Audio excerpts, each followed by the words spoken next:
Chapter 2118. Tokyo Area Airport. In the crowded airport lobby, Noah and Hina walked in from the direction of the main entrance. They followed the signs and arrived at the arrival area. It didn't take much effort for Noah to discover a pair of rather conspicuous partners among the people who had arrived at the airport. Of course, it was a police officer pair. The initiator was a young man in his 20s wearing a uniformed suit. The initiator was a young girl who was about 13 or 14 years old. She had 2 ponytails and was wearing a fancy dress, a jacket, and a pair of high boots. The police officer pair was squeezed in the crowd and quarreled for some reason. "I say, Rentaro, is the president really back?" "I say, Yenju, you've asked this question no less than 10 times. I've also answered you no less than 10 times. At least that's what I said on the phone." "But didn't you say the president would come to pick us up?" "I haven't seen her yet. I just called Miss Mugging 20 minutes ago. How could she be here so soon? Could it be that you, this muddle-headed fool, got the time wrong? You're the only one who would get the time wrong, not me. Rentaro, you're so annoying. No wonder Mugging doesn't care about you. Even her childhood friend doesn't like you. I think you can only be single for the rest of your life. So noisy. It's not your turn to criticize me, you underage brat." Seeing the clown pair quarreling among themselves and scaring away the pedestrians around them, Noah and Hina looked at each other. Then they couldn't help but laugh at the same time. Just as Hina opened her mouth and was about to call for help, Noah pressed on Hina's shoulder. He looked at the initiator who was quarreling with the initiator and slowly raised the corners of his mouth. In the next second, Noah's figure flashed and disappeared on the spot. At the same time, the 2 police officers who were quarreling had a serious expression on their faces. Both of them sensed it. A presence was approaching them at an extremely fast speed. Immediately, a figure suddenly appeared behind the young man and suddenly reached out his hand. "Rentaro!" Yenju exclaimed. However, before Yenju could speak, Rentaro had already made his move. Slap! With a crisp sound, Rentaro raised his left hand and grabbed the hand that was reaching for his right shoulder. However, that hand suddenly trembled and easily broke free from Ryutaru's capture. Clenching it into a fist, it abruptly punched out. "Who?" The fist whistled through the air and instantly closed in on Ryutaru. A gust of wind blew against Ryutaru's face, causing his pupils to shrink. This was an expert. Ryutaru instantly made this judgment. At the same time, Rentaro's body suddenly tilted to the side, causing the punch that carried a strong gust of wind to land on empty air. Heavenly Child Battle Technique Form 2. Level 16. Just as Noah's fist brushed past Ryutaru's shoulder and missed, Ryutaru pressed one hand against the ground and spun his body. Hidden Zen. Black Wind. The swift and fierce roundhouse kick was as sharp as a blade. With a piercing sound, it kicked toward Noah's missing arm. If this roundhouse kick had really landed, then even a well-trained police officer would be paralyzed for an entire day, and would not be able to exert any strength again if one of his arms was not broken. Unfortunately, almost at the same time, Noah suddenly turned his fist into a palm, and with a backhand chop, he collided heavily with Rentaro's ferocious kick. Bang! A low sound of collision rang out. A strong wind blew. The powerful force caused Rentaro's entire body to tumble a few times, and he continued to tumble out. At this time, Ryutaru was finally shocked. Although he did not release his prosthetic arm, without using the ability of the mechanical soldiers, Ryutaru had already used all his combat power. Compared to Ryutaru 3 years ago, who would have been trash if he did not release his prosthetic arm, Ryutaru's skills had improved a lot after 3 years. Compared to himself 3 years ago when he released his prosthetic arm, Ryutaru was almost on par with him. In the end, not only did he not gain any advantage in one move, but he was also suppressed? While Ryutaru was still in shock, and before he could stabilize his body and mind, Noah had already dashed out. In a flash, he appeared in front of Ryutaru.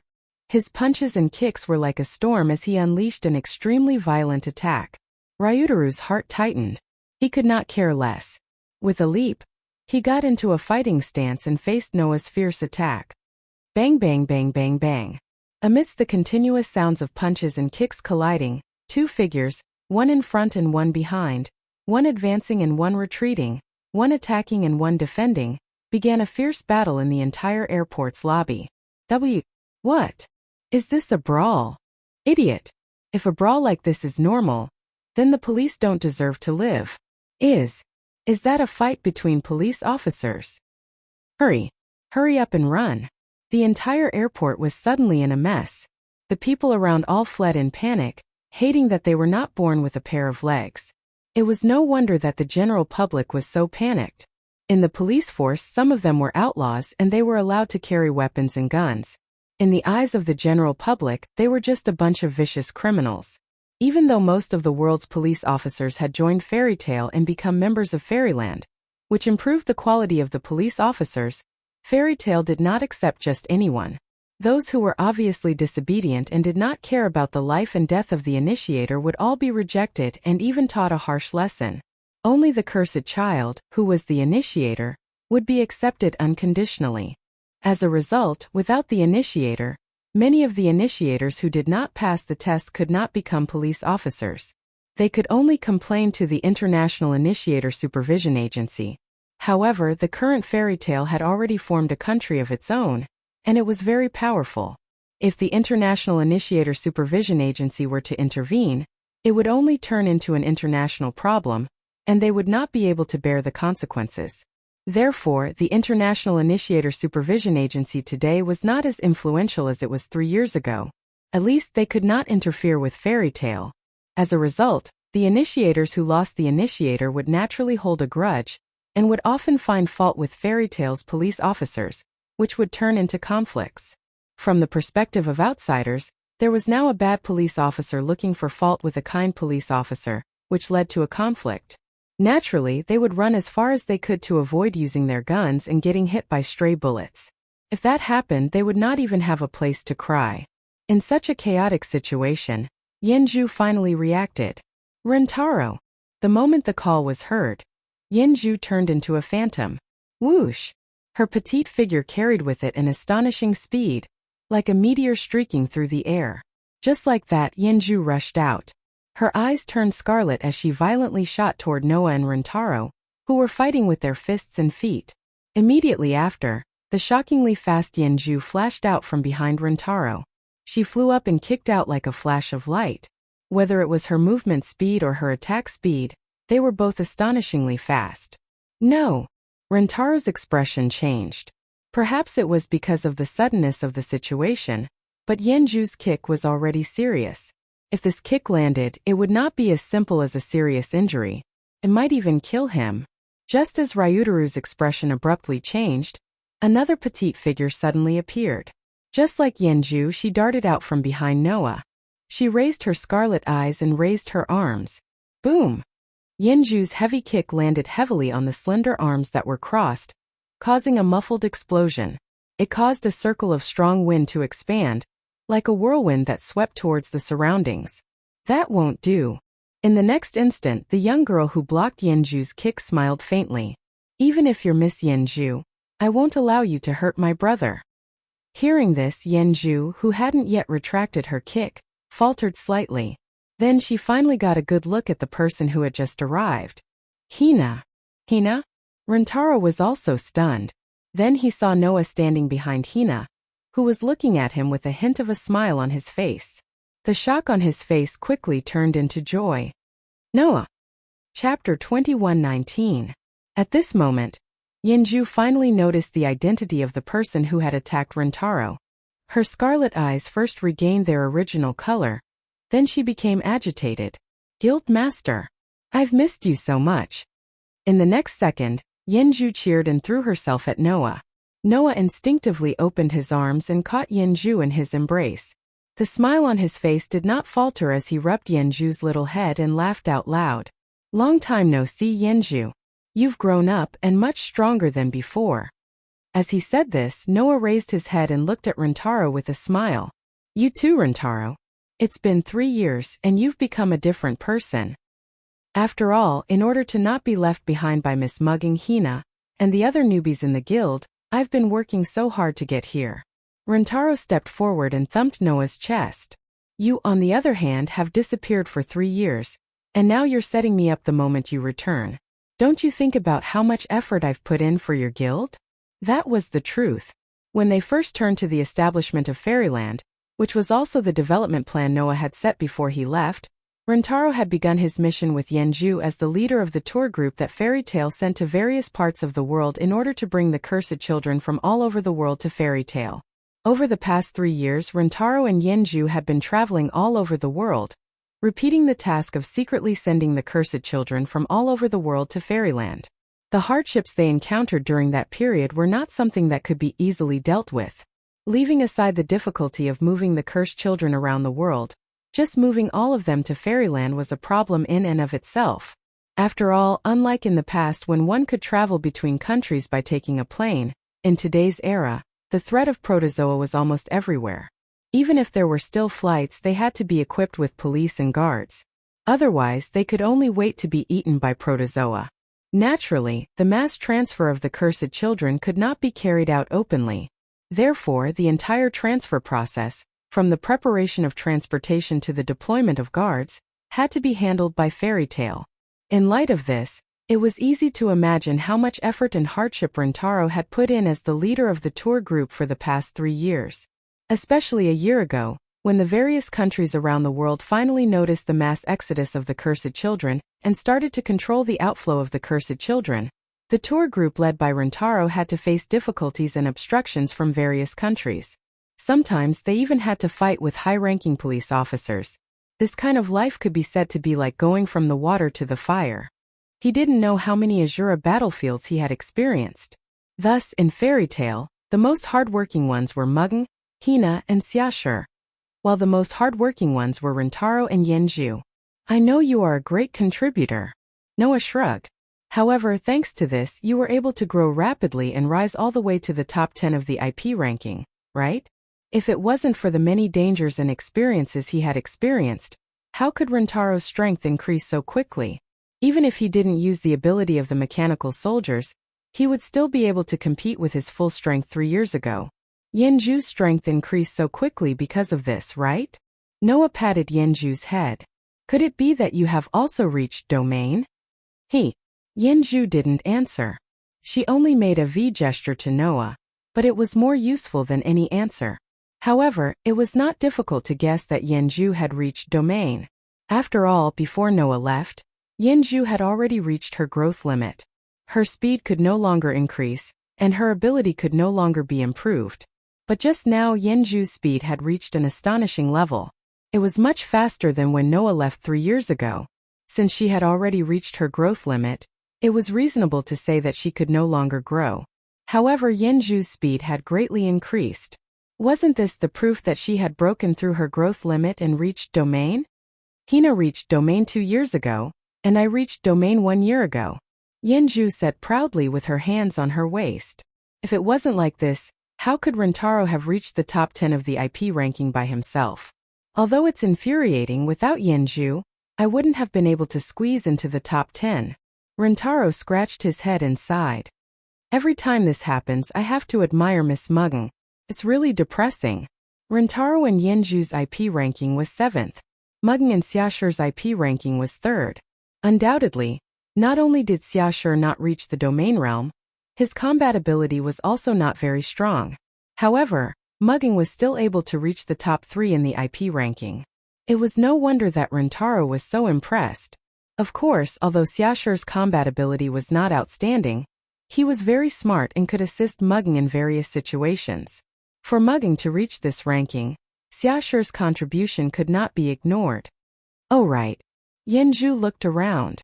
Mugen and Xiaoshi didn't come? As pillars of the guild, those two are now public figures from head to toe. In the eyes of others, they could even be considered as the head of state and assistant of Fairyland, which is different from us, Tina said. If we let Miss Mugen and Xiaoshi come to the airport, it will definitely cause a big commotion. Moreover, Miss Mugen is currently a terrorist target, right? Rentaro's expression became serious. Then all the more reason to not come to this kind of public place. It's too dangerous. Speaking of which, why did you suddenly come back? Noah asked. Weren't we still continuing the tour group mission in another country? It's all because of Mugen. Yenju said loudly. Rentaro said that the countries all over the world proposed a meeting with our guild. They definitely have bad intentions. That's why we rushed back. Although Miss Mugging is very strong and would definitely bring Hina along just in case, I still don't think it's very safe. Rintaro nodded. This time the countries all over the world are obviously targeting our guild. It's hard to guarantee that they won't play some tricks in the dark. If that's the case, we won't be able to wait patiently outside. That's why we came back. Yenju giggled. And we also heard from the guild that the guild leader is back. That's great. In short, you guys being able to rush over is a great help. Noah looked at Rintaro and Yenju and smiled mockingly. With the famous Tank and Tornado who are ranked 7th in the IP ranking as guards, how reliable. Hearing this, Yenju smiled proudly. Rintaro also smiled, but it was a bitter smile. This sentence, coming from the hermit who is ranked 1st in the IP ranking, isn't convincing at all. In Fairy Tail, Rintaro and Yenju were ranked 5th in the IP ranking. Of the top 10 strongest police partners in the IP ranking, 7 of them were in the guild.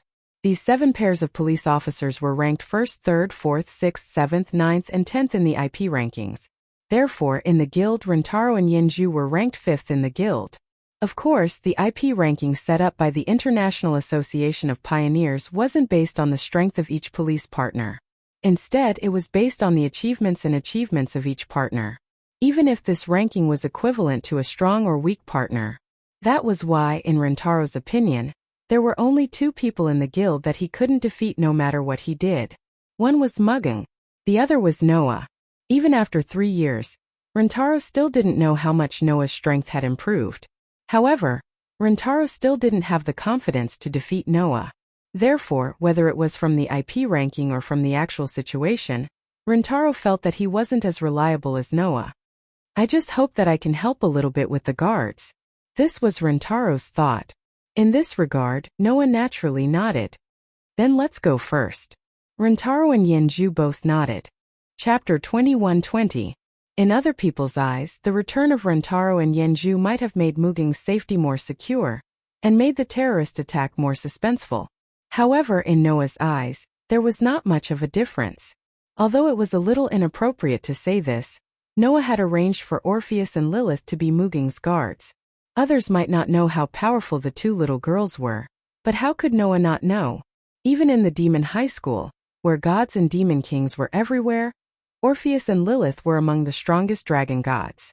In the Dark Bullet world, Orpheus and Lilith were truly invincible, and it was impossible for them to find an opponent. Even Noah, without using another cosmology, could only match up to one of Orpheus and Lilith at full strength. It was still unknown whether he could defeat them. With Orpheus and Lilith as his guards, there was absolutely no problem for Mugging. Of course, these 2 dragon gods were too naive, and no one knew if they would suddenly be deceived, leading to some mistakes. Therefore, it was undoubtedly a good thing to have Rintaro and Yenju accompanying him. As for the Holy Son of Heaven's side, although Aster and Athena's strength was far inferior to Orpheus and Lilith, they were more secure in terms of safety. No matter what, Athena was once the goddess of wisdom. In terms of strategy, Athena was truly the strongest in the world, right? Therefore, compared to Muging's side, the Holy Son of Heaven's guards were weaker, but they had no flaws. Even if they were not as good as Orpheus and Lilith, Aster and Athena were still not ordinary. As long as Noah did not interrupt the supply of divine power, Aster and Athena would be able to display power comparable to that of a god. That level of power was also invincible in this world. Since they were all invincible, it did not matter if there was a difference in combat power, since they were all allies. Under such circumstances, in the next 2 days, Mugging and the Holy Son of Heaven were still preparing for the international conference. Noah, on the other hand, pushed all the preparations to Mugging, and even pushed Tina, who was the initiator, to be the Holy Son of Heaven's guard. He himself wandered around the streets every day, and his idleness made people speechless. At least some people hated this to the core. In a dim war room, bodyguard Juaran, who was covered in a black robe and only had his hood removed to reveal a mechanical head, looked at Noah, who was wandering around on the surveillance screen, playing on one street after another. He clenched his fists tightly.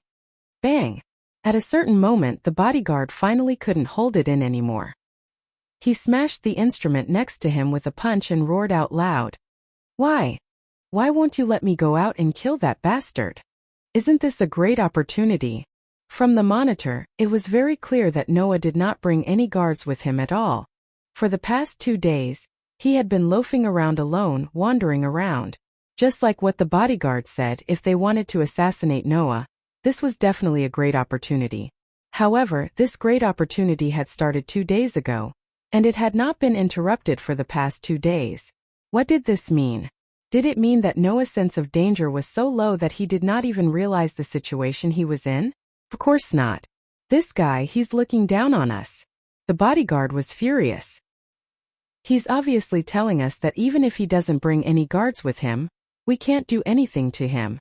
Isn't that right? The bodyguard's furious roar echoed throughout the war room.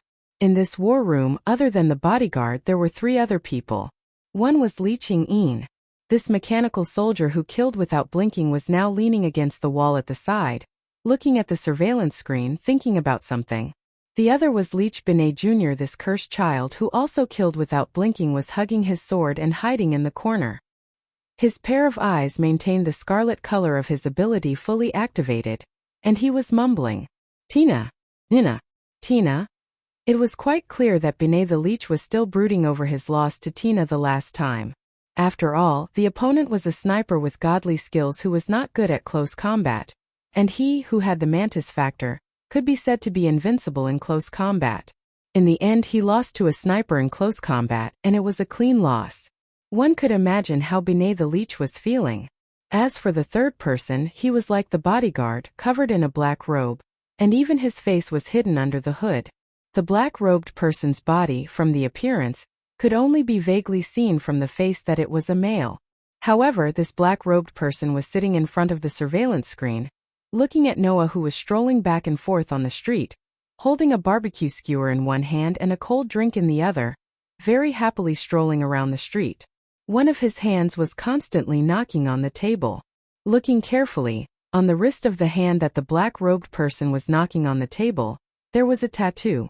A pentagram tattoo decorated with feathers. Without a doubt, that was the proof of a member of the Five Xiong Association. However, different from the terrorist leader who launched the attack a few nights ago, the tattoo on the wrist of this black-robed person was not decorated with 2 feathers, but 5 feathers. That was the proof of a top operative of the Five Xiong Association. This black-robed person was one of the top operatives of the Five Xiong Association. Looking at this top operative of the Five Xiong Association, the bodyguard couldn't help but shout, "Sir, don't tell me you're just going to watch that bastard arrogantly walk around in front of our eyes." Hearing this, the black-robed person who was called Sir by the bodyguard raised his head. The corner of his mouth carried a trace of sarcasm. "He is indeed very arrogant," Sir said indifferently. "He didn't bring any guards, and he didn't have a trace of defense. As our target, he is walking around in the street at this critical moment. This is either like what you said, he doesn't see us as a threat, or he is purposely leading us out. There is no third possibility. Maybe it's both." Li Qingyin laughed in a low voice. "Sir, aren't you worried about falling into that man's trap, so you can't make up your mind to assassinate him?" "Trap?" the bodyguard said disdainfully. "Isn't it just a monster leader? What kind of trap can he play?" Hearing the bodyguard's words, Li Qingyin didn't say anything, but he didn't even want to look at the bodyguard. Li Qingyin really felt that the bodyguard was laughable. Undoubtedly, he had fallen into someone else's hands, and even lost his life. In the end, he still maintained this high and mighty attitude. It was really stupid. Li Qingyin didn't even understand why Professor Grunewald would save such a useless guy, and even give him the ability to create mechanical soldiers. If it wasn't for the fact that this guy still had some use, Li Qingyin would have definitely killed him without any mercy. On the other hand, Sir didn't seem to care about the bodyguard's stupidity at all. His tone was still calm. "I didn't assassinate him not only because I was worried about falling into his trap, but also because I was waiting for everything to be ready." "Oh." Li Qingyin was interested. "You're finally going to be serious?" "That's right." Sir smiled coldly. "When everything is ready, we'll tell them that the attack a few days ago was just a game. We'll tell them what the true strength of the Five Xiong Association is. We'll let this so-called fairy tale have a good look." As he said this, He turned his head and looked at Li Qingyin and Zhuoran Baowei. You two follow the plan, don't make any mistakes. If anyone dares to act without permission, I don't need to tell you what will happen, right? This sentence didn't cause any reaction from Li Qingyin. He only laughed a few times in disdain. The bodyguard's body trembled, and there was some unwillingness in his eyes. If it wasn't for Sir's warning, the bodyguard wouldn't have been able to resist looking for Noah, right? Now the bodyguard could only give up on this idea. As for Li Qingyin, to him, as long as he could fulfill his wish, it didn't matter. What wish? To destroy the world. I can smell the scent of war, how delightful. Chapter 21-21. He didn't come out? On the street leading to the holy residence, Noah was still nibbling on barbecued meat skewers and drinking cold drinks like a loafer. However, he was muttering to himself in a voice that no one else could hear. Well, I was just trying to see if I could lure out Zhuoran, that useless idiot. It seems that there should be someone by that idiot's side who can restrain him. It had to be said that after returning to this world, Noah's thinking ability that had grown from all kinds of conspiracies and machinations that he had trained here was fully operational. Just like what Li Qingyin had said, Noah was wandering the streets leisurely for two reasons. Firstly, he wanted to see if he could lure out the rats that were scurrying in the dark. Secondly, he didn't think that he would encounter any danger even if he was alone. In any case, Wood and Xiaoshi were preparing for the international conference. In terms of safety, Aster, Athena, Orpheus, and Lilith were there to ensure their safety. Noah could totally be a hands-off boss and do other things. Of course, Noah didn't think that such an obvious temptation, a mysterious organization with the goal of dominating the world, would be fooled. Otherwise, the other party was just a small character that wasn't worth mentioning. It wasn't worth Noah's effort. The reason why he carried out such a temptation with such an idea was just to hang Zhuoran, that useless idiot. Even if the Wuxia Association did have some ability, Noah didn't think that it would change anything for the idiot Zhuoran. If the other party was really spying on him in the dark, then Noah's arrogant stroll on the street, Zhuoran would definitely run out with blood rushing to his head. And since that idiot didn't run out, it proved that there was indeed a big character by his side who was restraining him.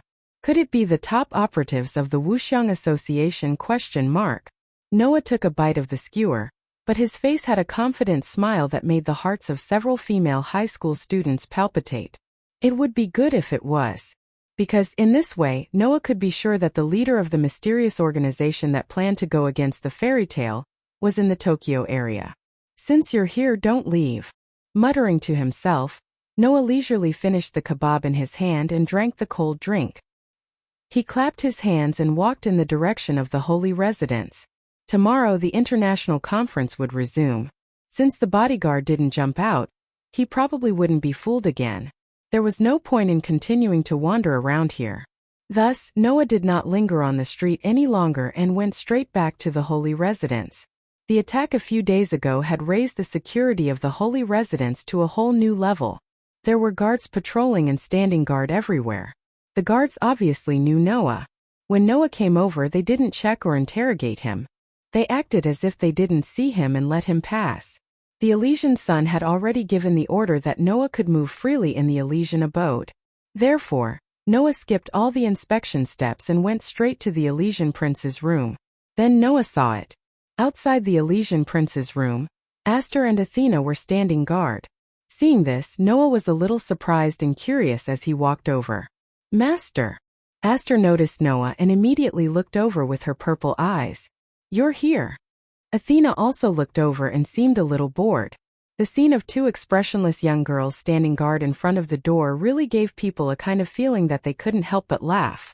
I didn't expect you to be standing guard outside the room.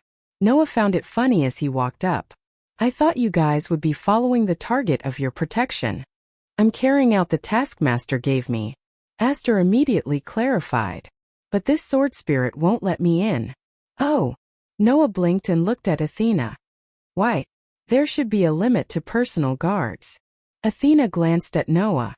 Even if I followed this sword spirit in, it would only cause the target to feel repulsed, right? That couldn't be said to be wrong. No matter what, even if it was a 24-hour personal guard, if they followed the target closely even when they were sleeping or going to the toilet, it would only cause the target to be unable to breathe. The loss outweighed the gain. Athena's consideration was indeed very comprehensive. She even thought of this point. However, Athena obviously didn't have any self-awareness. Although this goddess of wisdom was smart, she didn't think that for a young girl.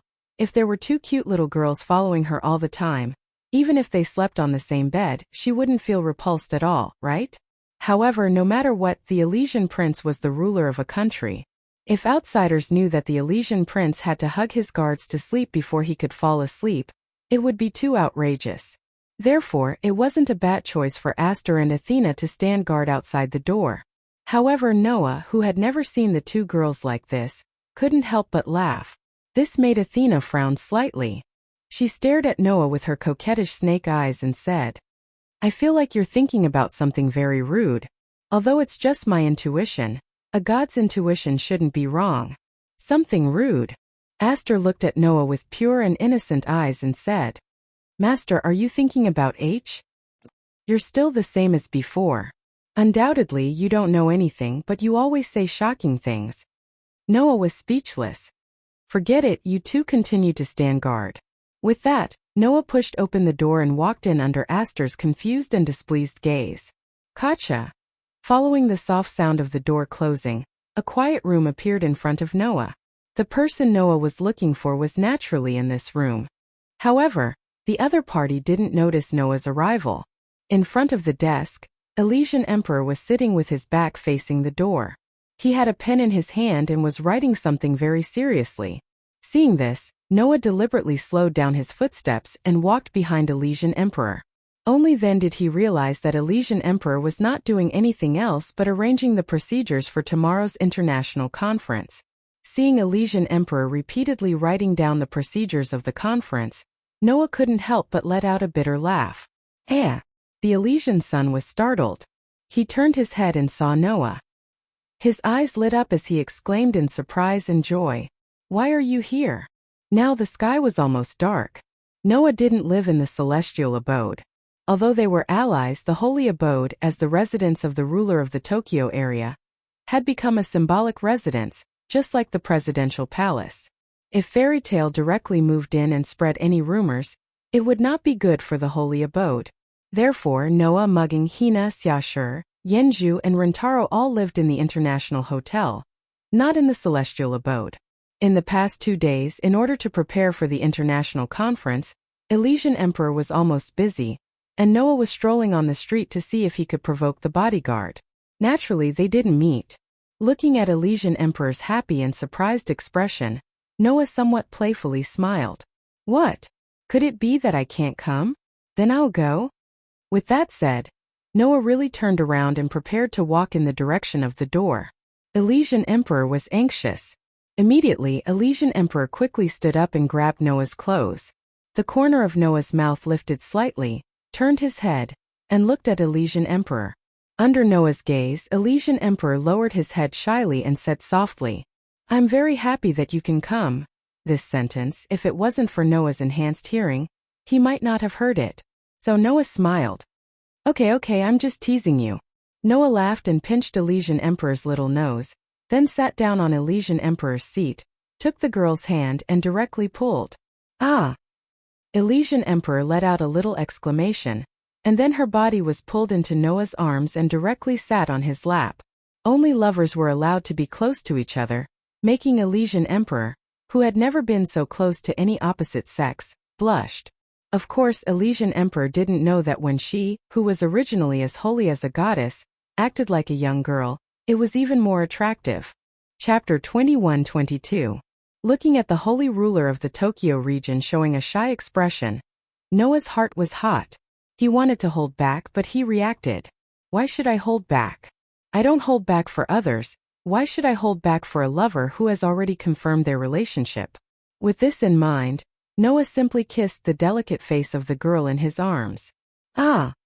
Shengzi suddenly exclaimed again, and the shyness in her eyes turned into shame and anger. She glared at Noah with a red face and protested aloud. "I'm working." Yes, I know that our Lord Shengzi loves work the most." Noah smiled indifferently, picked up the meeting process that had been simulated several times on the table, and sighed. However, our Lord Shangzi doesn't seem to know that her work is completely redundant. No matter how much memorization is required, there is no need to simulate the meeting process so many times, right? Although the meeting was proposed by the countries of the world, since the location was chosen in the Tokyo region, the process of the meeting naturally had to be drawn up by the ruler of the Tokyo region. However, the process of the meeting simulated by Shangzi was already so detailed that it couldn't be more detailed, but this girl had been simulating it over and over again. It was really a bit clumsy. No matter what, even if the location is chosen in the Tokyo region, the meeting is still proposed by the countries of the world. No matter how detailed your simulation is, if you don't get to the point, then it's just useless work. Noah raised the draft in his hand and said to Shangzi, "This time the countries of the world are obviously here for the fairy tale, but you didn't mention a single word about this during the entire meeting. Do you think the countries of the world will continue to follow your ideas?" Hearing this, the blush on Shangzi's pretty face slowly faded, and she sighed consciously. "I also know that this is just useless work, but if possible, I really don't want to see the only remaining human countries in the world still fighting for the so-called hegemony at this juncture. Compared with before the emergence of gastronomes, today's human beings could almost be said to be struggling at death's door. Even the tiny island nation of Japan had lost most of its land due to the threat of the protozoa. The remaining humans were divided into 5 regions, and survived by relying on the giant stone tablet. It was not hard to imagine that the other large countries would suffer even greater disasters. Under such circumstances, humans should work hand in hand to deal with the protozoa that threatened the survival of the entire human race. However, humans had completely failed to grasp the instinct that even protogut animals would not kill each other. Even in this situation, they were still fighting against each other. This made the Holy Son of Heaven feel sad. "You're just too kind."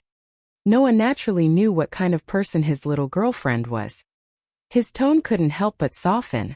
However, it's not a good thing to be too soft-hearted. Sometimes you have to be decisive when it's time to be decisive. You're the ruler of the Tokyo region. You should understand this, right? I know what you want to say. The Elysian prince fell silent for a moment before looking at Noah. "I'm just worried that the worst will happen tomorrow." Under the gaze of the Elysian Son of Heaven, Noah also fell silent. After a while, Noah spoke faintly. "Are you referring to the war?" The Elysian Son of Heaven nodded solemnly. The reason why all the countries in the world targeted Fairy Tale was because Fairy Tale had taken in the cursed children of all the countries in the world and obtained an extremely powerful strength. It even had the ability to compete for the hegemony of the world and threaten all the countries. In this case, at tomorrow's international conference, it was already obvious which aspect the countries around the world would target. In order to weaken the power of Fairy Tale and to take back the weapons that used to belong to their countries, the countries around the world will definitely raise the issue of the cursed children's whereabouts. The Elysian Son of Heaven said worriedly. As the main culprit behind the illegal abduction of citizens from various countries, every country in the world would definitely condemn your guild with righteous words tomorrow and demand the return of their cursed children. It would not be impossible for them to demand compensation from Fairyland. This was the so-called politics. Even if Fairy Tale took in children from all over the world for the sake of the cursed children's future, taking away the people of a country without permission was indeed a violation of the law. No matter how much the countries around the world hated the cursed children, they could still use this as an excuse and stand on the side of justice. Just like what the Elysian Son of Heaven said, they would condemn Fairy Tale and demand compensation. And if Fairy Tale doesn't accept, the countries around the world will definitely use the excuse of seeking justice as an excuse to declare war on Fairyland. The Elysian Son of Heaven looked straight at Noah. "When that time comes, what will you do?" What would Noah do? Under the Elysian Son of Heaven's gaze that seemed to want to see through his heart, Noah spoke indifferently. "Don't you already know the answer?" Hearing this, the Elysian Son of Heaven could not help but show a worried expression. That's right. The Elysian Son of Heaven already knew the answer. Because just 3 years ago Noah made a choice. On one side it was the hopeless humans. On the other side it was the innocent children. Which side would he stand on? Based on the Elysian Son of Heaven's understanding of his sweetheart, no matter how he thought about it, there was only one answer. And this answer was not only the answer that Noah would give, but also the answer that everyone in fairyland would give. "We, fairy tale, will only fight for our family and companions," Noah said without hesitation. "If someone wants to harm our family and companions, then the entire fairyland will not be afraid of any challenge or battle." That's right. This answer was already deeply ingrained in the hearts of the people of fairyland and even other regions and countries. And there would not be any wavering. But the countries around the world will definitely not let this go. The Elysian Son of Heaven smiled bitterly. In the end, tomorrow's international conference will definitely develop into the prelude to war. It was because of this that the Elysian Son of Heaven had been doing useless things, simulating the conference process over and over again in an attempt to prevent the conference from going down the wrong path. For the Elysian Son of Heaven who yearned for peace, war was the only thing that must be avoided. Once a war breaks out, innocent people will definitely be implicated. Some countries will even be destroyed by primitive animals because their precious metals will be taken away by the victorious country after losing the war. This time, the severity of the situation is even worse. Once a war breaks out, it will be a real world war. The Elysian Son of Heaven bit his lip as he stared at Noah. Is there really no way to avoid war? Under the Elysian Son of Heaven's helpless and hopeful gaze, Noah shut his mouth. Seeing this, the Elysian Son of Heaven's eyes brightened as he quickly spoke. You have a way to avoid war, right? Who was this man before him? When he was still the president of a small civilian organization, he was able to fight a battle of wits and courage with the celestial minister of Chrysanthemum, not falling into a disadvantageous position, and even ousted him from his position. Even the dictatorial Chiwu Xuanzong couldn't do anything to this man, and because of the development plan he left behind 3 years ago, all the countries in the world ended up being controlled by others. If there was anyone who could find a way to avoid war, the Elysian Son of Heaven believed that it was definitely the man in front of him. The key was whether Noah was willing or not. After all, Noah wouldn't show the slightest bit of mercy to those who intended to hurt the people around him. Thinking of this, the Holy Son of Heaven shyly wrapped his arms around Noah's neck and asked in a coquettish manner, "I know that you hate those selfish people, but the commoners are innocent. For the sake of those innocent commoners, please help me." Under the Elysian Son of Heaven's pleading tone, Noah finally smiled bitterly. Immediately, Noah stared at the Elysian Son of Heaven. "It's my bad luck to have a loyal head of state like you." The Elysian Son of Heaven smiled happily. Chapter 21-23. The next day, early in the morning on the roads leading to the center of Tokyo District 1, luxury cars came from all directions like a procession, gradually rushing to a huge clubhouse. It was a clubhouse in the middle of a road, located in a vast square, shaped like a giant egg. In front of the clubhouse was a courtyard. In the center of the courtyard was a gorgeous fountain. Logically speaking, most of the Earth's land is now occupied by protozoa, and the population is facing a shortage of living places. It is not a wise decision to make such a vast piece of land so luxurious, and it seems that no one usually lives in it. However, no matter where, the facade is a very important thing. If it is really necessary to be extravagant and wasteful, then it can't be saved. This clubhouse in front of him belongs to the ranks of necessary extravagance and wastefulness, because this clubhouse is the embassy of the Tokyo region. As a permanent diplomatic representative office of a country, the embassy represents the interests of the entire country and is fully responsible for the communication and exchange between the country and foreign countries.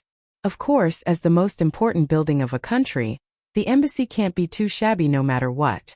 The embassy in District 1, which is located in the center of Tokyo, is mainly used as a venue for communication between the Tokyo area and the remaining 4 areas of Japan that were left after the collapse of the past. But today, this clubhouse is open to the whole world, welcoming representatives from all over the world. Luxurious limousines were parked around the square one after another. Under the protection of a group of guards, the representatives of the various countries moved towards the embassy one by one with a serious expression on their faces. At the entrance of the embassy, the Tokyo region's dignitaries in charge of reception stepped forward one by one, bowed to the representatives from all over the world, exchanged greetings, and then led the representatives from all over the world into the embassy. For a while, the entire embassy seemed to be unusually lively. And around the embassy, the security was also extremely tight. Not only the large team of police officers, but they also drove police cars and patrolled everywhere. Even the self-defense forces, which are usually stationed at the border of the country, sent a lot of personnel, holding heavy machine guns and large weapons, standing guard in various places. A rigorous and solemn atmosphere pervaded the entire embassy. Under such circumstances, the protagonists finally arrived late.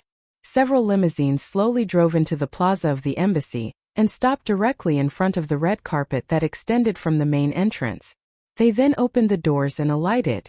The first to descend was the Holy Son of Heaven. Under the protection of the guards of the holy residence, the Holy Son of Heaven, dressed in a white suit, got off the car. However, he did not walk to the red carpet. Instead, he stood in place and waited. After Shang Tianzi's car left, another car stopped in front of Shang Tianzi. There were 3 people who got off the bus. One was Heaven's Child Mugging. One was Rentaro Rikami. The last one was naturally Noah. After getting off the car, Noah raised his head and looked at the embassy in front of him. Mugino and Rentaro came to Noah's left and right respectively. Like followers, they announced who the owner of the fairy tale was. They also looked at the huge hall in front of them with serious expressions. Because, for the fairy tale, the embassy in front of them was likely to become a battlefield made purely of words today. If they were not careful, it was very likely that from today onwards, Fairyland would become the public enemy of the world. The people inside will all become our enemies later, right? Mugino said in a low voice. To be valued and viewed as enemies by all the countries in the world, I don't know whether to laugh or cry. At the very least, we hope to be able to come out smiling, while others will definitely want to see us come out crying. Ryutaru tugged at his tie. His tone inevitably became a little rough. The only thing I can be sure of is that after the meeting, I will definitely hate a lot of people. Someone you hate? Noah curled his lips but smiled faintly. I think after the meeting there will definitely be a lot of people who will hate us. Hearing this, Mugino and Rentaro both laughed bitterly. However, Noah's relaxed attitude made the two of them feel more at ease. Although there were many things that they should be worried about, since this person who had once established the entire fairy tale as the hope of a new era and protected a group of children from the dark side of human beings was here, then the problem in front of them should be easily solved, right? Mugino and Rentaro believed so. At this time, Elysium slowly walked over and stopped in front of the 3 people.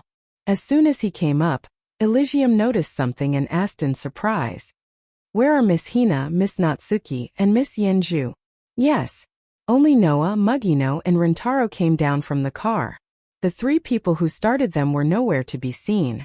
Not only that, but Orpheus and Lilith were also not here. Even Aster and Athena, who were originally sent to protect Elysium, suddenly disappeared when Elysium woke up in the morning. In response, Mugino and Rentaro shook their heads at the same time. We don't know either. They were gone when we woke up in the morning. Noah only told us not to worry, but did not tell us the details. Elysium turned his gaze to Noah when he heard Mugino and Rentaro's words. His eyes were full of questions. Seeing this, Noah smiled and said, Those children have another mission and have returned to Fairyland. Returned to Fairyland? Both Mugino and Rentaro were surprised. Then doesn't that mean? Elysium was even more surprised. You don't even have a guard by your side now? This was not a joke. One must know that now every country in the world saw fairy tale as a thorn in their side. In order to eliminate the threat of fairy tale, they were always thinking of getting rid of the leader of fairy tale. Under such circumstances, it would be foolish of him not to bring a single guard with him.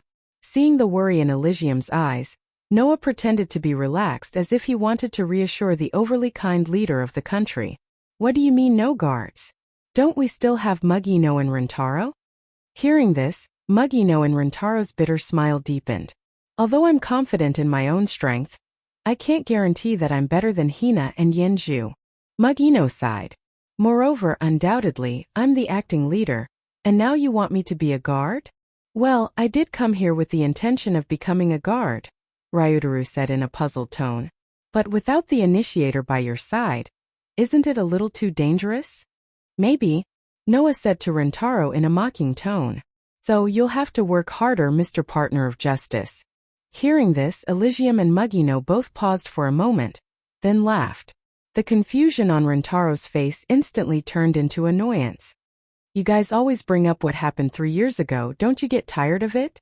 3 years ago, in order to get Noah to save the entire Tokyo area, Rintaro stood up for justice and fought with Noah. After that, Rintaro was always ridiculed by the guild members as the partner of justice. Even the International Initiator Monitoring Committee considered whether they should give Rintaro the nickname Partner of Justice, which made Rintaro break down several times. Who told you to be in the limelight at that time? Noah couldn't help but laugh. Just accept your fate. Ryutaru could only glare at Noah with resentment in his eyes. Everyone couldn't help but laugh when they saw this. Alright everyone. Elysium put away the smile on his face and became serious. It's time to go in. Noah nodded nonchalantly, and then led Mugino and Rintaro toward the embassy under Elysium's guidance. The heavily guarded embassy was like the calm before the storm, exuding a solemn atmosphere. Chapter 21-24. Because representatives from all over the world will be attending this conference, and this world is just an ordinary world, unlike the Demon High School, where they can teleport to their destination with a magic circle. Therefore, the time of the conference is set at noon. After the representatives from all over the world arrived at the embassy, they will be arranged to rest in their own rooms. After lunch, they will gather in the conference room and start the conference. Therefore, Noah and the others actually came early. However, it is necessary to come early. If the conference starts right away, then many things will not be prepared. Whether it is for their own people or for outsiders, this is the case. It was precisely because of this that many representatives from various countries had arrived in advance and started making preparations. Of course, these preparations as for what only the people involved know. And as the host, Shengzi has a lot of preparations. From welcoming the guests to settling them down. From settling them down to taking care of them. From taking care of them to greeting them. From greeting them to probing them. And so on and so forth. Similar preparations need to be done by Shengzi. Among them, the most important one is safety. After all, representatives from all over the world are gathered here. If something happens to one of them in the Tokyo area, then the country that the representative is from will definitely ask the Tokyo area to bear extraordinary blame and punishment. Therefore, the safety of the representatives is definitely the most important thing during this international conference. Although I don't know if terrorists will suddenly attack the embassy and cause harm to the important representatives in the embassy, but just in case, I have gathered all the police and self-defense forces here. Shengzi said to Noah as they walked in the corridor of the embassy. In addition to the various miscellaneous arrangements during the conference, many senior officials in the Tokyo area have been transferred here to help. Now, let me introduce you to the people in charge of these tasks. Shengzi said as he brought Noah, Mugging and Rintaro to a lounge. A guard stepped forward and opened the door of the lounge, allowing everyone to see the scene inside. Immediately Noah, Mugging and Rintaro all saw it. In the resting room there were 3 people talking. The group that was talking was a group of 2 men and a woman. The 2 men gave off a completely different feeling. One was a tall young man wearing a suit and glasses, giving off a shrewd feeling. The other was a middle-aged man wearing a military uniform and a military cap, giving off a strong and experienced feeling. The only woman in the room was a young girl, wearing a kimono holding an iron fan, a beautiful young girl with a beauty mark under the corner of her eye. Looking at the 2 men and 1 woman talking, Noah, Mugging, and Rintaro's attention was instantly taken away by the young girl. Of course, it was not that Noah and Rintaro only had beautiful women in their eyes, nor was it that Mugging had any special fetishes. The reason why they were attracted to the girl in kimono was because she was someone they were familiar. Thus, Noah, Mugging and Rintaro were all shocked. Wait. The girl in the kimono was the daughter of the president of the world's largest weapons company, Sima Heavy Industries, Sima Weiji. She had once helped Noah and Rintaro a lot, and was also at loggerheads with Magenta. Huh. Wei Sima turned her head and looked at the door. Then her eyes lit up and she stood up with a smile. Everyone, long time no see. Hearing this, Noya and Ryutaru looked at each other, both feeling somewhat relieved. Obviously, both of them knew why Wei Sima was here. Undoubtedly, as the acting president of Fairy Tail, Mugging was usually very smart and capable. But at this time, blood rushed to his head and he stared at Wei Sima without thinking. Why are you here? Oh, Wei Sima pretended to be surprised as if she didn't notice Mugging's existence until now. So you're here too? Mugging? I understand. Mugging smiled. His smile was very bright. You're here to cause trouble, right? With that said, Mugging did not hesitate to reach for the blade on his waist, as if he wanted to pull it out. Seeing this, Noah and Rentaro were shocked. Although they knew the relationship between Mugging and Wei Sima was extremely bad, this girl didn't know how much trouble she would cause if she pulled the sword out in this situation. Immediately, Noah knocked on Mugging's head, causing her to cry out in pain. Mugging held her head and stared at Noah with tears in her eyes. Noah didn't even bother with her. He pressed down on her head and restrained her. Then, he looked at Wei Ji and laughed bitterly. Miss Sima, please don't provoke my girl here, okay? I didn't provoke Mugging. Wei Sima was still smiling, but her words were like this. For the president of a private company who was once a poor ghost who couldn't even afford a bowl of eel rice, as the current president of Sima Heavy Industries, how could I do such a tasteless thing as stimulating inferior people? Wasn't this an obvious provocation? Haha, ha ha ha ha. Mugging's smile twitched as she stiffly turned her head and looked at Noah. Noah, this is my lifetime request. Let me kill this snake girl, okay? Hearing this, Noah didn't have time to react before Wei Sima spoke. Aya, how scary. Wei Sima pretended to shout. Little Noah, you have to protect me, okay? Saying this, Wei Sima directly went to Noah's side and hugged his arm.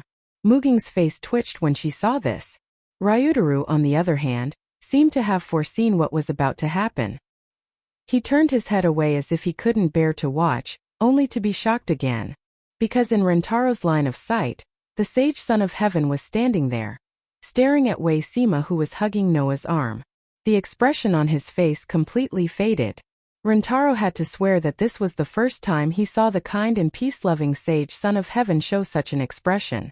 Not to mention Rentaro, even Noah, who had seen many of the sage's girlish side in private, had never seen such an expression before. He immediately felt a chill run down his spine. However, before Noah could push Wei Sima away, Mugging fiercely hugged Noah's other arm. Noah almost screamed. It couldn't be helped. Due to using too much strength, Mugging's voluptuous upper body was directly pressed against Noah's arm. The overly soft and comfortable feeling made Noah's heart skip a beat. However, Mugging didn't notice this at all.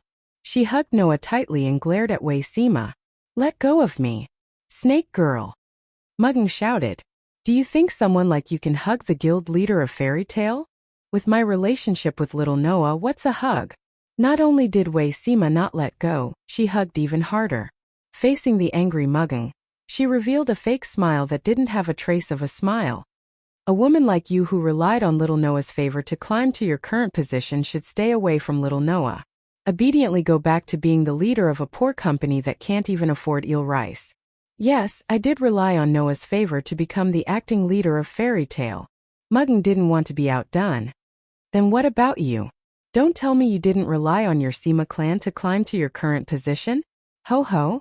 You want to use your family background to erase my Wei Sima's efforts? Wei Sima's smile became more and more fake. However, this is the only way you can find a sense of superiority from me. I forgive you, Mugging. Veins popped out on Mugging's forehead. Wei Sima's smile also began to twitch. The two stared at each other like this. Sparks seemed to come out from the friction of their gazes, making the surrounding atmosphere more and more dangerous. And Noah, who was tragically reduced to being sandwiched between the two girls, felt his hand being hugged tighter and tighter. Although it could be said to be wonderful in any situation, the gaze from the Holy Son of Heaven made Noah feel like he was sitting on pins and needles. At this moment, Noah felt a sharp gaze on his body. Chapter 21-25. When that sharp gaze was directed at Noah, Noah was stunned. Because Noah, with his superior perceptive ability, could clearly feel that in that sharp gaze, there was a chilling negative emotion. That kind of negative emotion was the same as the hatred of Noah's bodyguard, or even worse. Immediately when Noah was stunned, that gaze suddenly disappeared. Noah suddenly frowned, raised his head, and looked forward. There, the two men who were talking to Wei Weaver were both looking at Noah. However, the two's expressions were completely different. The young man in the suit had a smile on his face and gave Noah a refreshing expression. The middle-aged man in the military uniform had a straight face. He looked at Noah as if he was looking at a playboy. Even if he didn't show any disgust, the displeasure in his eyes was quite obvious. Under such circumstances, Noah narrowed his eyes and looked at Shang Tianzi. Shang Tianzi, can I trouble you to introduce them to me? That one sentence completely washed away the comical atmosphere around them. Mugging and Wei Weaver realized what kind of situation they were in and quickly let go of Noah's hand. Shang Tianzi coughed, stepped forward and said to Noah, Mugging and Rentaro, let me introduce them to you. Then, Shang Tianzi looked at the middle-aged man in the military uniform. This is the Supreme Commander of the Tokyo Self-Defense Forces. He is responsible for leading the self-defense forces. This time, he is in charge of the posts and patrols around the embassy. I am Soma Muneshi, the middle-aged commander said in a sarcastic tone. Thanks to Shang Tianzi's kindness, I am the commander of the self-defense forces. I have heard of your names a long time ago. It's really an eye-opener for me to see you here with a playful attitude. Needless to say, who Soma Muneshi was referring to. At that moment, both Mugging and Wei Weaver showed a somewhat awkward expression. They couldn't help but look at each other. Then they snorted and turned their heads away. The hatred between the two of them was indeed unusually high. Seeing that the atmosphere had become dangerous, Elysian Son of Heaven seemed to want to smooth things over, and introduced another person. This is the police of the Tokyo Metropolitan Police Department. He is responsible for leading the relevant personnel of the police department to protect the safety of the representatives. Hello. The young man in the suit smiled politely at everyone. I am Toshiro, please take care of me. That candid performance gave everyone a good impression. Compared to Xiangma Zongxiong, his attitude was like heaven and earth. Looking at the young man who called himself Toshiro, Mugging and Rentaro both seemed to have thought of something important and stood up in surprise. Mugging-san. Rentaro looked at Mugging in surprise. This person can't be you. Mugging also looked at Cupboard-to along with surprise and uncertainty, and asked with great uncertainty. Is it really you, Mr. Toshiro? You finally remembered me. Cupboard Toshiro smiled happily. I thought Tomato-san had forgotten about me. How could that be? Mugging quickly shook her head and smiled apologetically. Sorry, it's just that I haven't seen you for a long time, so I didn't think of you. That's good. Toshiro was relieved. I thought Tomato-san had really forgotten about me, then I would be very sad. You must be joking. Mugging showed a rare embarrassed expression. Seeing Mugging like this, Rentaro's expression became a little unhappy. Noah's heart skipped a beat. It seems that Mugging and Rentaro both know this police officer called Toshiro. With this thought in mind, Noah didn't ask Mugging and Rentaro anything on the spot. Instead, he nodded to Soma Muneshi and Toshiro. I'm Noah Doria, I was a little rude just now, please don't take it to heart. Humph. Soma Muneshi snorted and didn't say anything. How could that be? Toshiro responded to Noah in a friendly manner. Tomato-san and Tomato-san's relationship has been so good since young, and you haven't seen each other for so long. You must miss each other very much, right? Who has a good relationship with this guy? Mugging and Unweaver didn't hesitate to speak at the same time. Then they glared at each other and shouted at the same time. Don't copy me. Watching this scene, Ryutaru began to sweat. Even Toshiro of the cabinet could only smile wryly. Soma Muneshi seemed to have had enough and shouted angrily. Enough. If you think this is a place to hold a party, then go back. Xiaoma Zongxiong's roar gave everyone a fright. Even Noah narrowed his eyes and looked directly at Soma Muneshi. Commander Soma. Seiko looked at Soma Muneshi in shock. What are you doing? Lord Seiko, forgive me for not being able to recognize this group of brats. Soma Muneshi said coldly. This is a serious international meeting place, and now that representatives from all over the world are gathered here, it is no doubt an honor for our Tokyo region, but this group of brats is fooling around in such a serious place, I really can't stand it anymore. You. Mugging and Unweaver's face suddenly became a little ugly.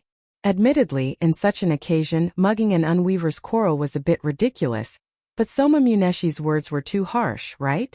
Seiko frowned, and when he was about to say something, he was stopped by Noah. Commander Soma, right? Noah looked at Soma Muneshi. I'm sorry, my representative was a bit ridiculous. I apologize on his behalf. Hearing this, Xiangma Zongxiong revealed a mocking expression. Just as he was about to say something, he was interrupted by Noah. However, Commander Soma, Noah said indifferently, I have to give you a warning. Warning. Soma Muneshi's eyes widened, and he was so angry that he laughed. You're warning me? What? Am I not qualified to warn you? Noah looked at Soma Muneshi with a smile. You seem to think that we are the family members of the Holy Son of Heaven. You keep calling us little brats. But I have to remind you that the so-called serious international conference in your eyes is held for my guild. Have you forgotten? Soma Muneshi opened his mouth, and only then did he suddenly realize. That's right, these people in front of him were not Seiko's subordinates, nor were they residents of Tokyo. In addition to Unweaver, Noah, Mugging, and Rentaro all came from Fairyland, and they were the top management of Fairy Tail. This time, the international conference was held because of Fairy Tail. The group of brats in Soma Muneshi's eyes were not here to observe, but to participate in the meeting as members of the meeting. We were invited to participate in this international meeting. Logically speaking, we are guests, but is this how your country treats guests? Noah said lightly.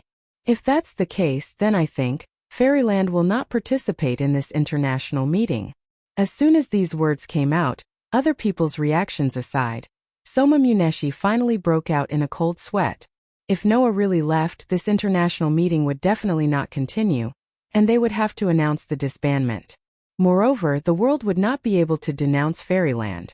Because it was not that Fairyland did not want to participate in the meeting, but if the people of Tokyo neglected a country's representative, causing them to leave in anger, the world's blame would be directed to Tokyo and not Fairyland. At that time, in Soma Muneshi's eyes, the international meeting that gathered representatives from all over the country, and for Tokyo, would become a scandal in Tokyo. As for him, Soma Muneshi, he would have to admit all the responsibility, and under the condemnation of the world, he would be ousted by the angry Tokyo officials and people, and even become a street rat. Thinking of this, Soma Muneshi's forehead was full of sweat. Noah was right. Because Noah and the others were too close to Seiko, and because they were too young, Soma Muneshi thought of Noah and the others as Seiko's family group, the rising stars of Tokyo, and completely forgot that they were not from Tokyo at all. This was also because Unweaver was in a mess with Noah and the others, so it gave Soma Muneshi this illusion. Now it was too late for regrets. Chapter 21-26. Under Noah's gaze, Soma Munekika squeezed out a voice with much difficulty, but he did not know what to say. This was a real international issue. Although Fairyland was only a new city discovered a year ago, in the eyes of the world, this new force was no different from a new country. Moreover, it was a powerful country with the ability to dominate the world.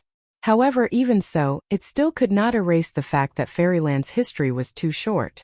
Even the guild that traced the origin of Fairyland, Fairy Tail, was just a civilian organization founded by Noah 4 or 5 years ago. Its history was too short. Therefore, many people would subconsciously ignore the fact that Fairyland was a force that was not weaker than a major country, and instead treated it as a civilian guild. Soma Munekika also made the same mistake. In addition, Noah, Mugging, and Rentaro were all once part of the Tokyo area. As a result, the commander of the self-defense forces subconsciously treated Noah and the others not as guests, but as a group of newcomers in the Tokyo area. Therefore, Soma Munekika put on airs. Unfortunately, he put on airs against the wrong people.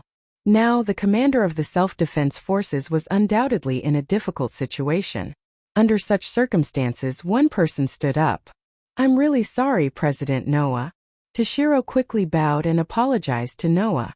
Commander Soma, it's just that today's international conference is too important, and there is no room for mistakes, so he was too nervous and caused this discourtesy. Please forgive Commander Soma. With that said, Toshiro even winked at Soma Munekika. Soma Munekika finally reacted, gritted his teeth, and spoke with some reluctance. I'm sorry I was rude. Please don't take it to heart. Mugging and Unwoven's expressions looked a lot better after seeing Soma Munekika apologize. As for Noah, he smiled slightly. Forget it, although it's a little unpleasant, we did have some discourtesy on our side, so let's just forget about it. Hearing this, Rintaro let out a sigh of relief. Fortunately, Noah was strong enough to not embarrass Mugging and Wei too much. Otherwise, Ryutaru himself would have rushed out first. Mugging and Wei Woven, of course, knew that Noah was helping them vent their anger. They looked at Noah with gratitude. Little did they know that although Noah appeared to be very strong, he was just saying that he would leave. Of course, in this way, Noah could use this excuse to leave directly and not participate in the meeting to avoid being targeted by countries around the world. However, as mentioned before, Tokyo would definitely bear all kinds of responsibilities. At that time, Soma Munhide's downfall would be a small matter. After all, he had spoken rudely, so he deserved it. However, as the ruler of Tokyo, Seitienzi would also be criticized. Noah could ignore the accusations he suffered in Tokyo, but he couldn't ignore his lover being accused by others. Therefore, Noah was just saying it to scare Soma Munhide. He wouldn't really leave directly. In this regard, Seitienzi himself was the clearest. He smiled at Noah and immediately said to Toshiro and Soma Munhide, "The two of you are leading the Metropolitan Police Department and the Self-Defense Forces respectively. Both of you are responsible for the safety of this international conference. Because of the scale and importance of this international conference, I understand that the two of you must be somewhat nervous, but you must not neglect the foreign representatives because of this, understand?" Yes. Toshiro and Soma Munhide bowed their heads. Good. Seitienzi nodded. Then, the two of you can go out and continue with your work. Toshiro and Soma Munhide bowed to everyone one by one, and then left the room. Phew! Only then did everyone heave a sigh of relief as if they had relaxed a little. Really, what kind of person is that person? Mugging said rather unhappily. I didn't offend him. To be precise, we didn't offend him, but he offended us.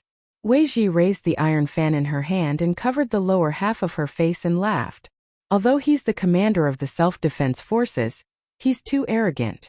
Shouldn't we teach him a lesson? Don't mess around. Rintaro quickly warned. I know that your Sima family is now a big family in Tokyo, but it's your fault. It's a bit unreasonable to seek revenge. Why would I? Weiji suddenly turned her head. I was just joking. Ha ha ha. Like hell I'll believe you. Mugging and Rintaro both cursed in their hearts. However, that Soma Munhide was indeed a bit arrogant. Letting Weiji teach him a lesson might not be a bad thing.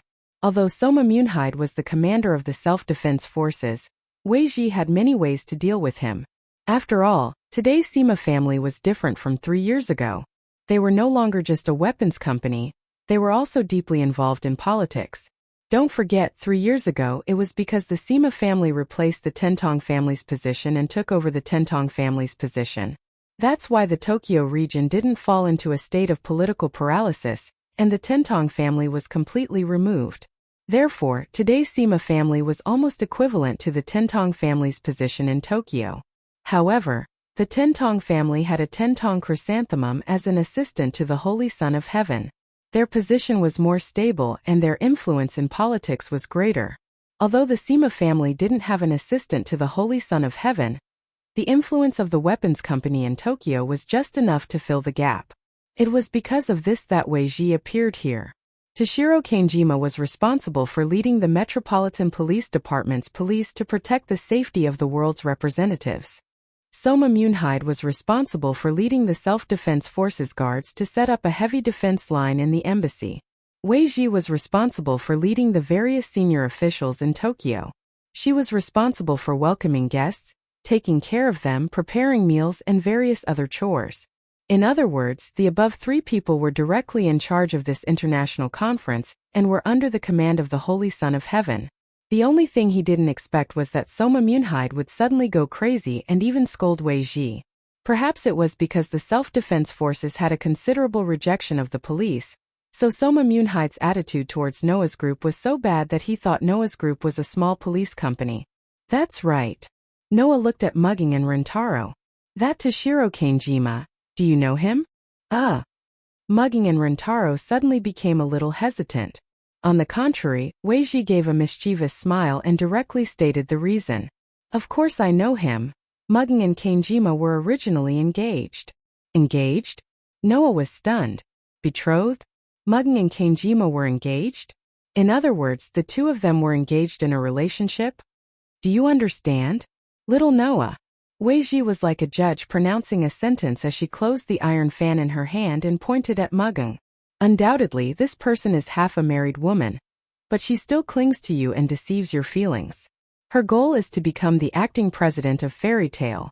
An unexpected conspiracy theory appeared. Even Seiji and Rentaro were shocked by Weiji's righteous tone and were stunned. As for Noah, he was even more stunned. What nonsense are you talking about? Mugung completely lost her calm as she frantically explained to Noah. It's not like that, I was only engaged with Kanejima, and it was an engagement set by the Tendo family without permission. I never agreed, and when I left the Tendo family, the engagement was already cancelled. Perhaps because Mugung was too desperate to explain, her face turned red as she screamed. I'm still a virgin. As soon as she said this, the whole room was silent. The Holy Son of Heaven felt as if he had been stabbed by these words. His face turned red. Weiji laughed out loud as if her evil plan had succeeded. Ryutaru, on the other hand, was a little embarrassed, but at the same time, he heaved a sigh of relief. As for Noah, the corner of his mouth kept twitching. After a while, he said with some hesitation, Okay, you're still a virgin, but that doesn't seem to have anything to do with me. This sentence finally woke Mugung up. Wah! Half a second later, a cry filled with grief and indignation resounded throughout the embassy. Chapter 21-27. In the corner of the lounge, Mugung sat with her head lowered. Her face was covered by her long bangs, but she gave off the feeling of someone who had given up on herself. About that, Ryutaru seemed to be unable to bear it. He cautiously asked Noah, who was beside him. Are you sure you don't want to comfort Mugung-san? How am I supposed to comfort her? Noah said helplessly. Right now, whenever Mugung sees my face, she'll be reminded of the embarrassing incident.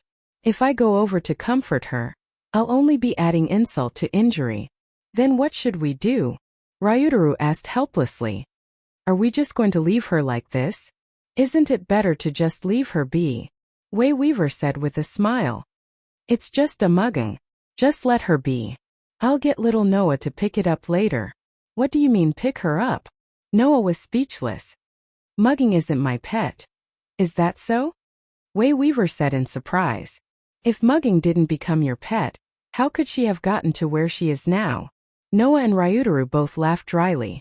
The eldest daughter of the Sima family was indeed a devious person. By the way, don't you have to work? Ryutaru quickly changed the topic. You're in charge of all kinds of chores.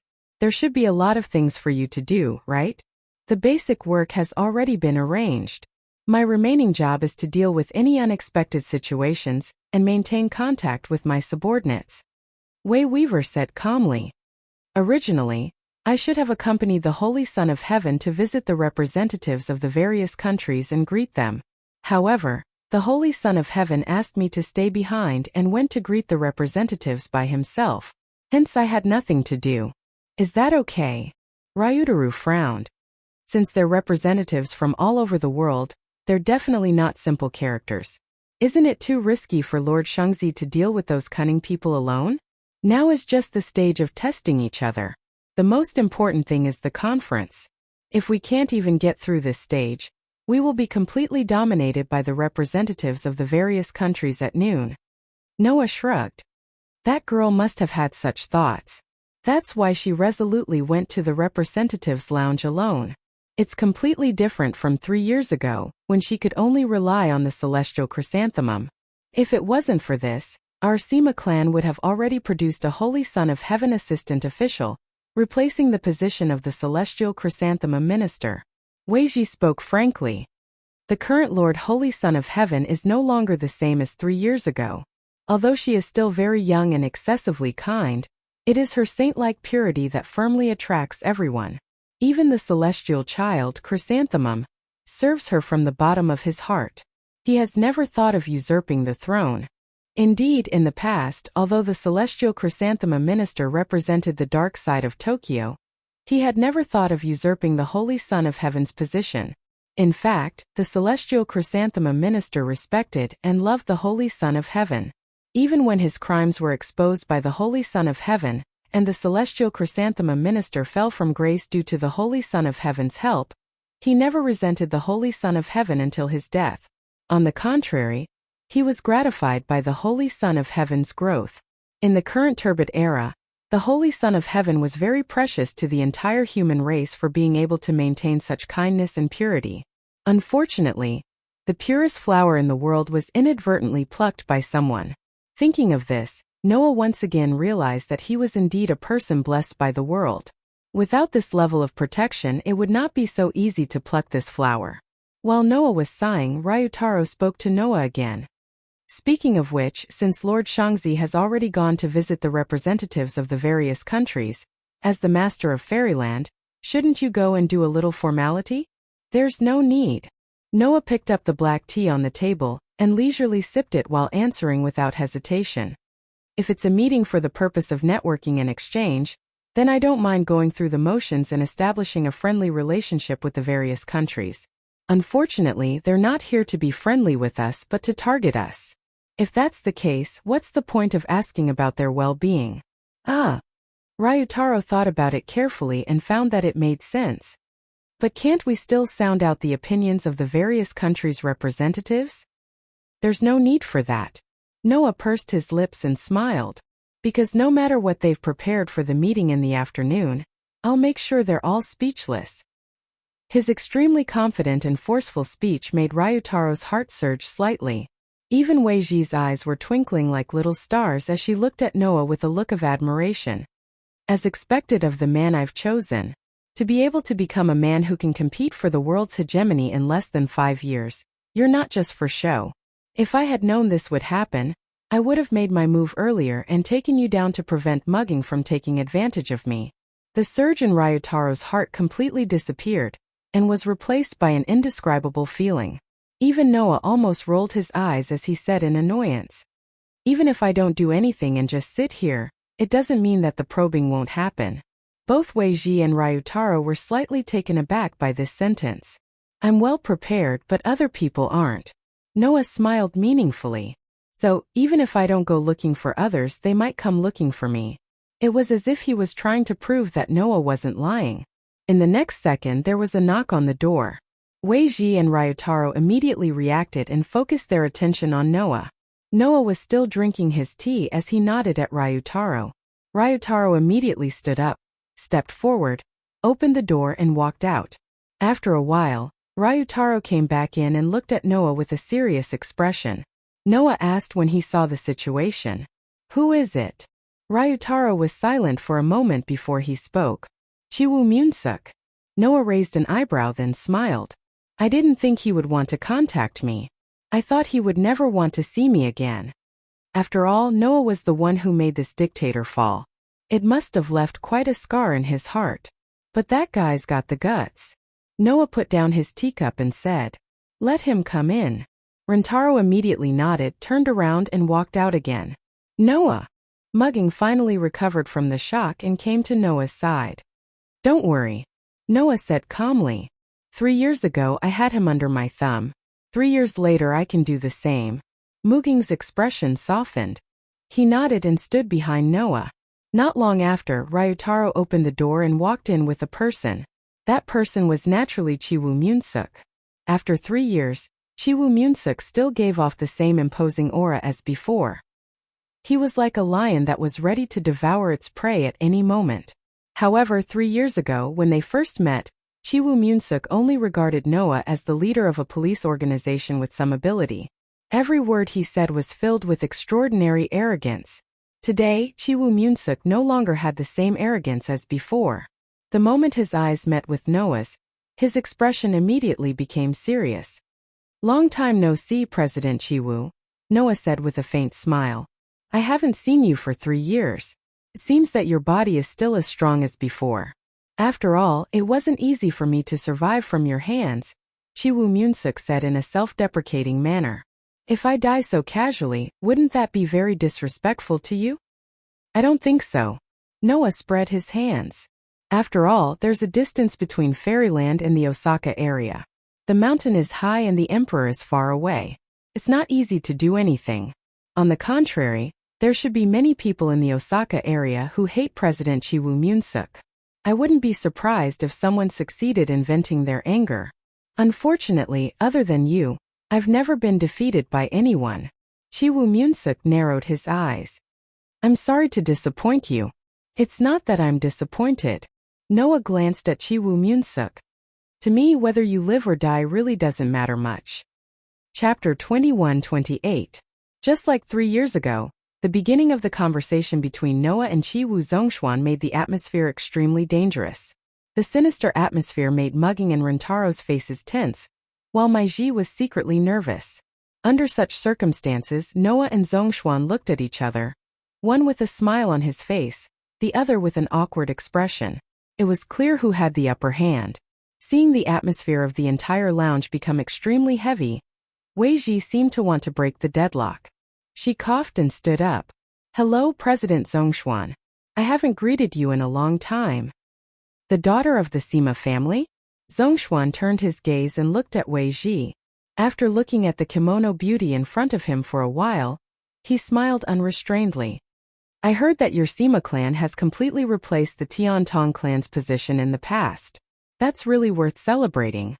Thank you for the compliment. Wei Ji smiled sweetly. This time, it is also thanks to the Holy Son of Heaven that Wei Ji has the opportunity to serve the representatives of various countries. I am deeply honored. You're quite a sweet talker. No wonder the old man of the Sima family is assured to give you the political and commercial rights. At least on the surface, you're quite good. Zhongshuan said with a sarcastic tone. Also, you seem to have a good relationship with Fairyland. After all, if it weren't for President Noah, our Sima family wouldn't have today's status. Wei Ji knows how to repay kindness. Wei Ji replied unhurriedly. Besides, the Tokyo region and Fairyland are allies. As the Holy Son of Heaven's assistant, Wei Ji naturally has to have a good relationship with the leader of Fairyland. With that said, Wei Ji's tone changed. However, President Zhongshuan seems to have something to discuss with President Noah. It would be rude of me to stay here any longer, so I'll take my leave. After that, Wei Ji bowed to Zhongshuan, then glanced at Noah's direction. After seeing Noah nodding slightly, she smiled and left. Finally, only the rulers of Fairyland and Osaka were left at the scene. President Chiwu. Mu Gung was like Noah's secretary as he greeted Chiwu Zhongshuan. Please take a seat. Humph, Chiwu Zhongshuan snorted. But he followed Mu Gung's instructions and sat opposite Noah. Looking at Mugging and Rintaro, who were standing by Noah's left and right, Chiwu Zhongshuan said to the two of them. Back then, I never would have thought that the two brats left behind by the Celestial Tong family would actually join the guild Fairy Tale. Furthermore, they even made such a big name for themselves. I guess I misjudged them. Hearing this, Mugging and Rintaro did not feel the slightest bit of joy at being praised. The two of them were no longer ignorant people. They wouldn't be deceived by such flowery words. Instead, they could clearly perceive the deeper meaning in other people's words. If even Mugging and Rintaro could sense it, there was no way Noah wouldn't know what Zimu Zhongshuan meant. 3 years ago, President Chiwu mentioned more than once that in order to fight for world hegemony, it was necessary to have a powerful force. For the sake of one's ambition, one must turn all the powerful guys into one's own pawns, right? Noah said casually. What? Has the president taken a fancy to Mugging and Rintaro? One is ranked 3rd in the IP ranking, and the other is ranked 7th.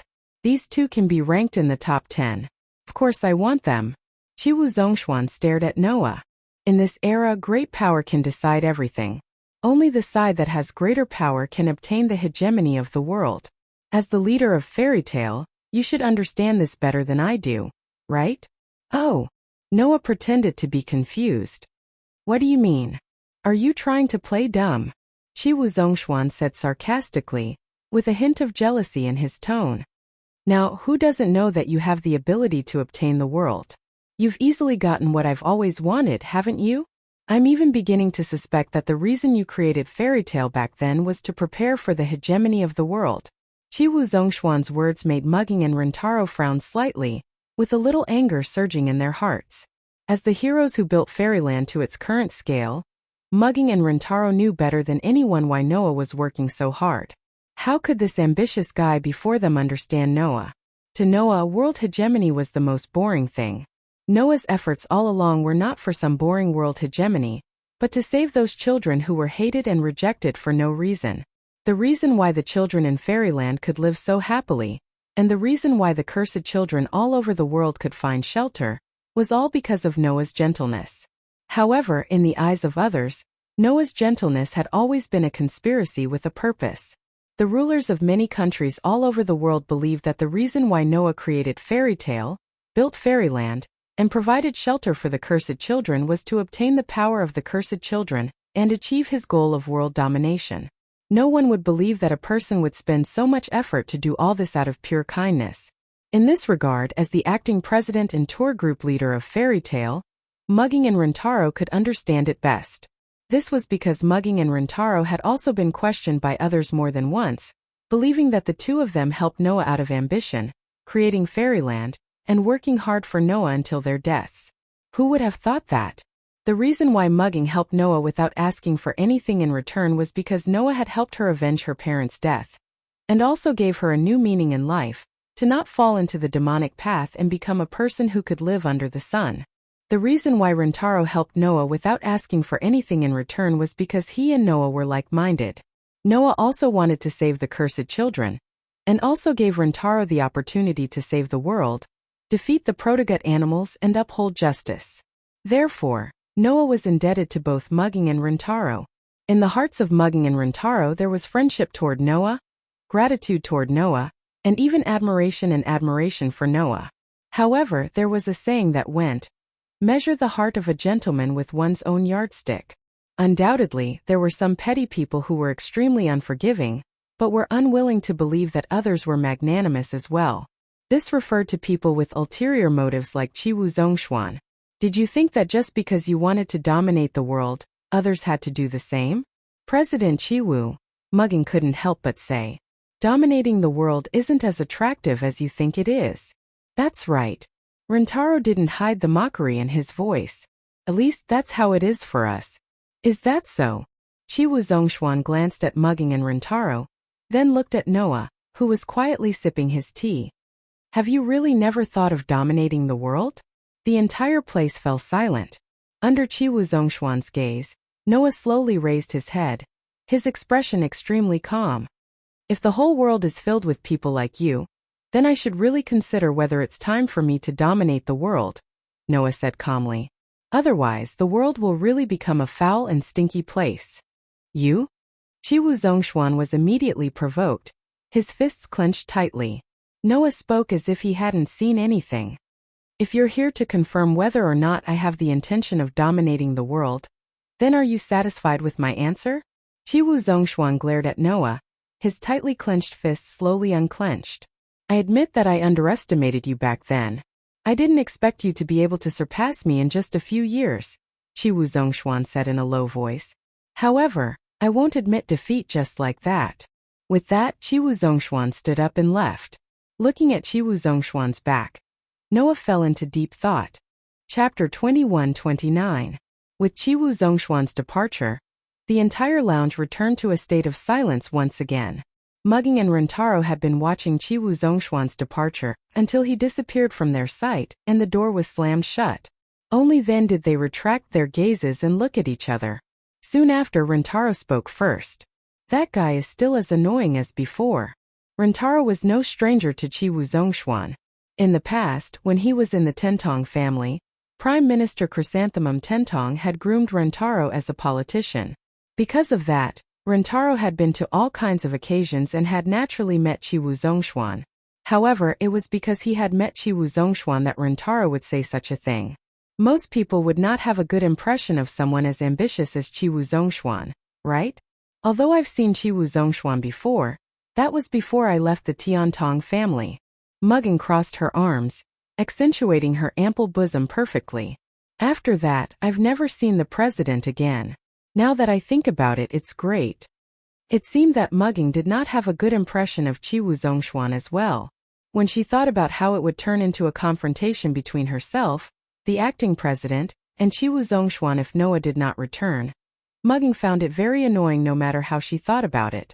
Someone as ambitious as that would probably hate Fairyland's existence the most, right? Mugging pointed that out. In this meeting, the people who directly clashed with us should all be people like Qiwu and Zhongshuan. Although the representatives of the various countries who came to participate in this international conference were all here for fairy tale and had the same goal, their starting points were different. Some representatives wanted to fight for the strength of the cursed child for their country. Some wanted to get rid of the situation where they might be controlled by Fairyland in the future. Some wanted to take advantage of the situation to weaken Fairyland's influence on the world. Some country representatives were like Qiwu Zhongshuan, whose ultimate goal was world hegemony.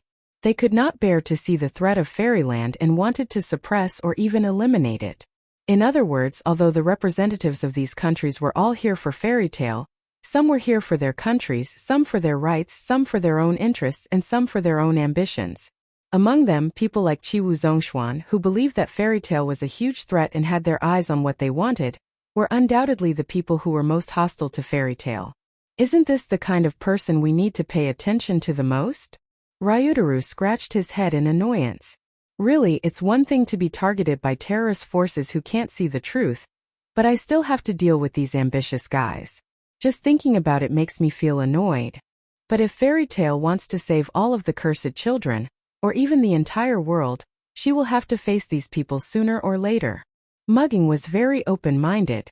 We'll definitely have to deal with these people in the future. Riki-kun, you better be mentally prepared. I'm not good at dealing with these guys. Ryutaru quickly shook his head.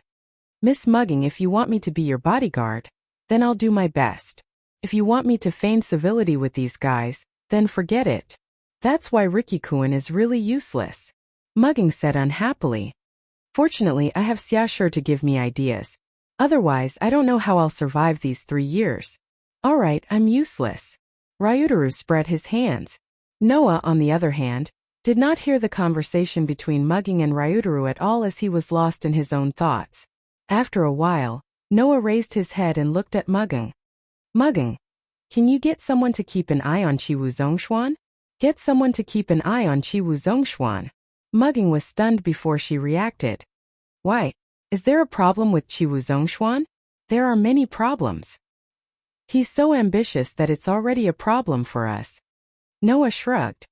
It's just that his dedication to world hegemony has made me somewhat suspicious. Suspicious? Ryutaru asked. Suspicious of what? Noah softly uttered a name, causing Mugging and Ryutaru to widen their eyes slightly. Are you sure? Mugging asked in surprise. Are you sure Qiwu Zhongshuan has something to do with that?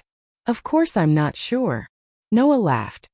If I were sure, then I wouldn't have asked you to get someone to keep an eye on him. It's just my suspicion. You're suspicious. Ryutaru pondered. Now that you mention it, I think it's possible. Although there are ambitious guys everywhere, Qiwu Zhongshuan's desire for world domination is stronger than anyone else's. Mugging turned her gaze to the door as if she could see Qiwu Zhongshuan's back. She suddenly smiled. If that's the case, then let's get that guy to do it. That guy. Ryutaru was stunned at first, then he seemed to know who Mugging was talking about. Are you going to let him keep an eye on Qiwu Zhongshuan? After all, that guy has met Qiwu Zhongshuan many times, so he's more familiar with Qiwu Zhongshuan than anyone else. Mugging smiled. Let him keep an eye on Qiwu Zhongshuan. Hearing this, Noah could not hold back his curiosity and asked, Who's that guy? The person who used to take care of us. Mugging said mysteriously. When we left Tokyo and moved to Fairyland, he didn't come with us. Still, he's our guardian in name and has always kept in touch with us. After the existence of Fairyland was exposed a year ago, we've become closer than before. Sometimes I'd even ask him for help with certain things, and now is the time to ask for his help. With that said, Mugging took out his phone and walked to the side to make a call. Watching Mugging like this, Ryutaru muttered wistfully. Come to think of it, it's been a long time since I've contacted him. Ryutaru's mutterings did not reach Noah's ears. That was because Noah was frowning and muttering. A year ago? It seems that a lot of things changed after Fairyland's existence was exposed a year ago. Not only was Fairy Tale completely pushed into the limelight, but the Tokyo region had also become an ally of Fairyland, and the relationships between various characters had also become clear. For example, Tina's sisters joined the fairy tale. Another example was when Zhuo Weiren was resurrected and Li Qingyin reappeared. Furthermore, they were all standing opposite of fairy tale. The people around Noah mugging Ryutaru, and the others seemed to be divided into two groups, either allies or enemies. If things continued to develop like this, the world structure would definitely become clear because of Fairyland's existence, and because of Fairy Tale's existence. But I've never had the patience to wait for things to develop slowly, Noah muttered. Let me just ignite a fire so that the fuses connected to all parts of the world will be burnt out, but not even an explosion will occur. While Noah was muttering to himself, Mugging had already finished making the call. It's done. Mugging walked over and said, the matter has been handed down, and they have also agreed to this matter. Unless Zhongshuanqi leaves Tokyo, he will be monitored 24 hours a day. Noah nodded and did not say anything else. After all, Zhongshuanqi was only one of the people that needed to be watched. Noah's opponent was not just Zhongshuanqi, but the representatives of all the countries in the world. In the following period of time, as Noah said before, all kinds of people came to the door trying to find out something. Of course, in the face of such a cunning person like Noah, these people could only leave with a belly full of anger and dejectedly. Just like that, time passed little by little. Unknowingly, noon had quietly arrived. Chapter 2130. In the very center of the embassy, there is a very spacious conference room. This conference room, until recently, was used to exhibit the famous objects of the Tokyo area. It played the role of a museum, showing the essence of the Tokyo area to the ambassadors of foreign areas. It wasn't until the countries of the world proposed a meeting, and the location was chosen in the Tokyo area, that the Holy Sun temporarily renovated this hall into a conference room. At this moment in the conference room, a round table was placed in the center, sitting in the middle of luxurious chairs. The door of the conference room was open, and two guards wearing the uniform of the Holy Residence Guard stood at the door. Representatives from all over the world were accompanied by guards to the conference room one by one, and only they entered by themselves. During the previous break, the representatives of all countries had already met each other. At this time, there was naturally no need for any greetings.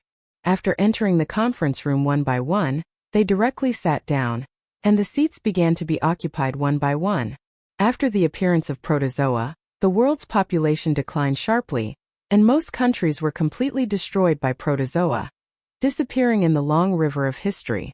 Under such circumstances, it is reasonable to say that the number of representatives of countries present should not be many. However, from the beginning, the number of representatives of countries has been increasing, occupying one seat after another.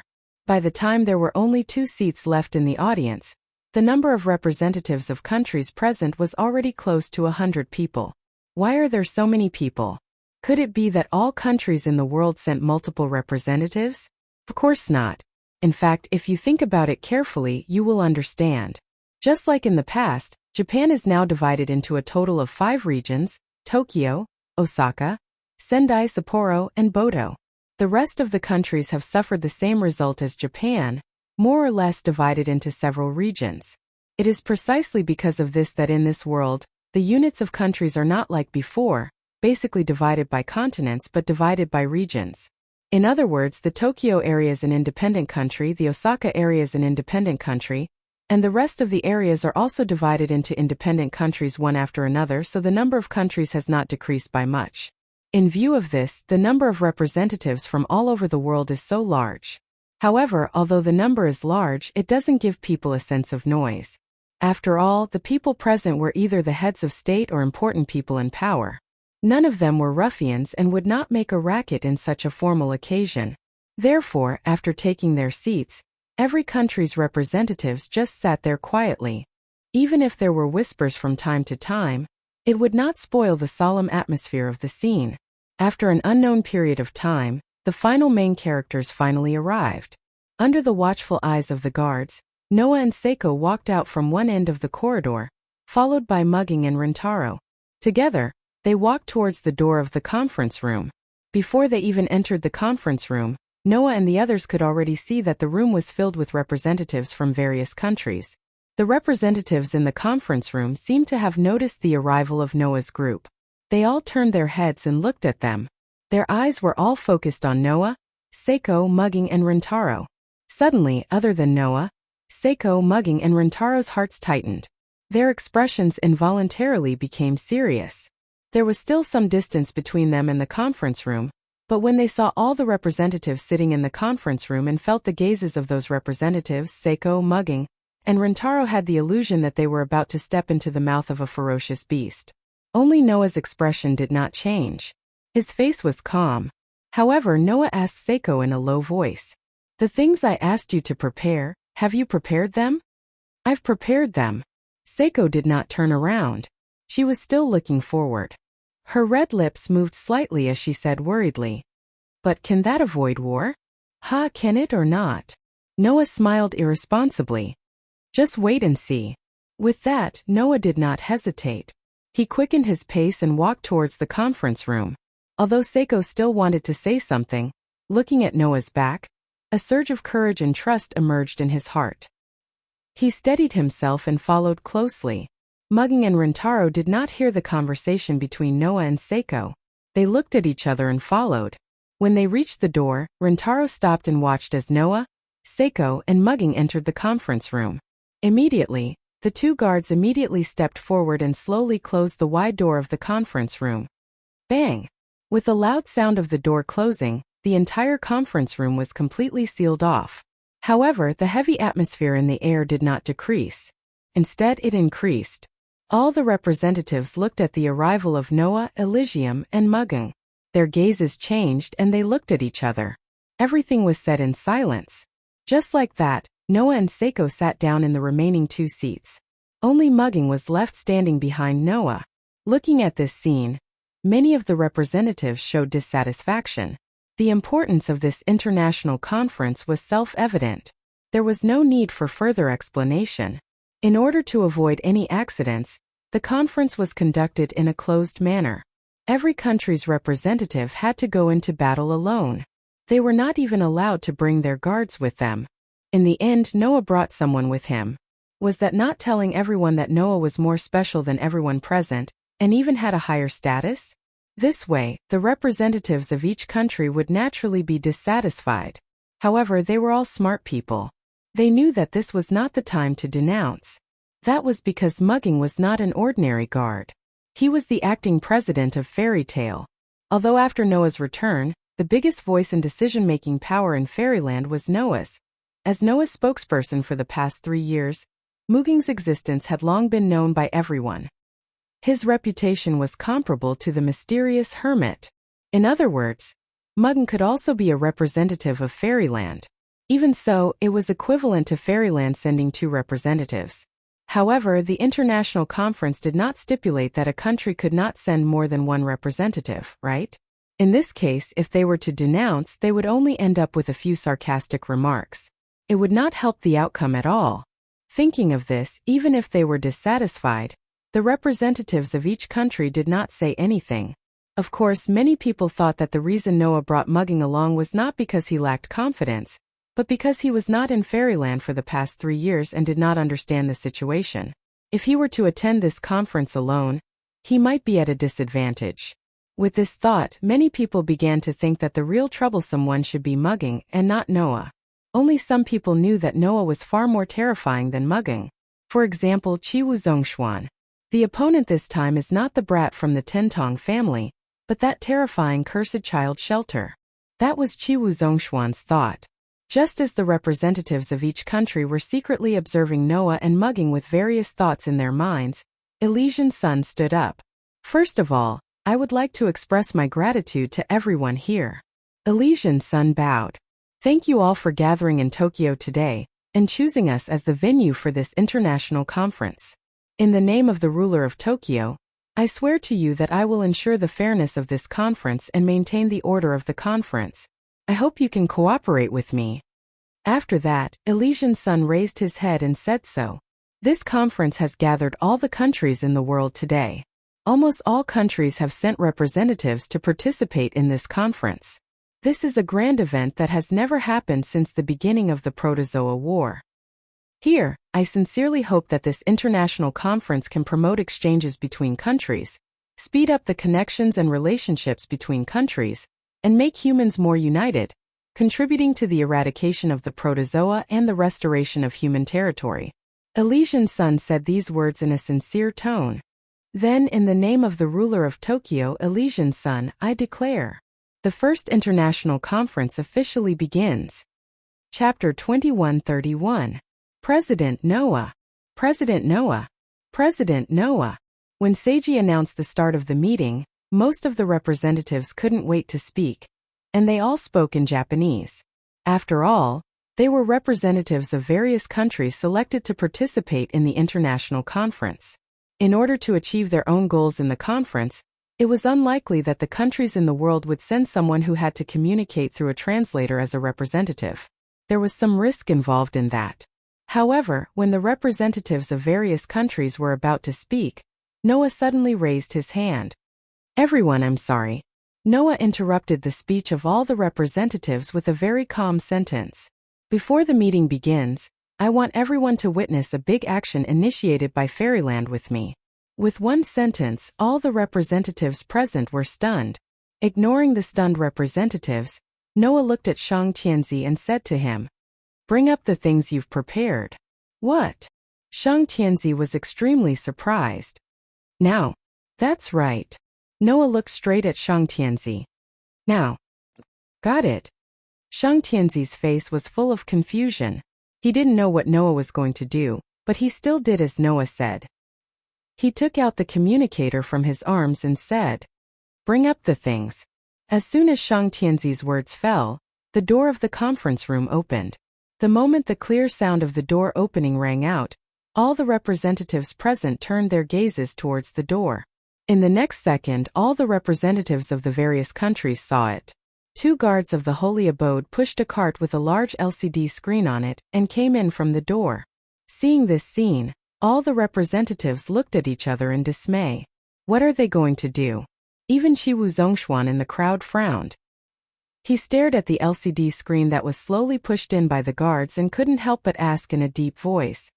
President Noah, Lord Shang Tianzi, what are you going to do? Don't worry, President Qiwu, Noah said calmly.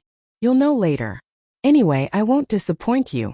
Unfortunately, the more Noah said this, the more uneasy Zhongshuan felt. Because Qiwu Zhongshuan knew that the true master of Fairyland would never do something meaningless for no reason.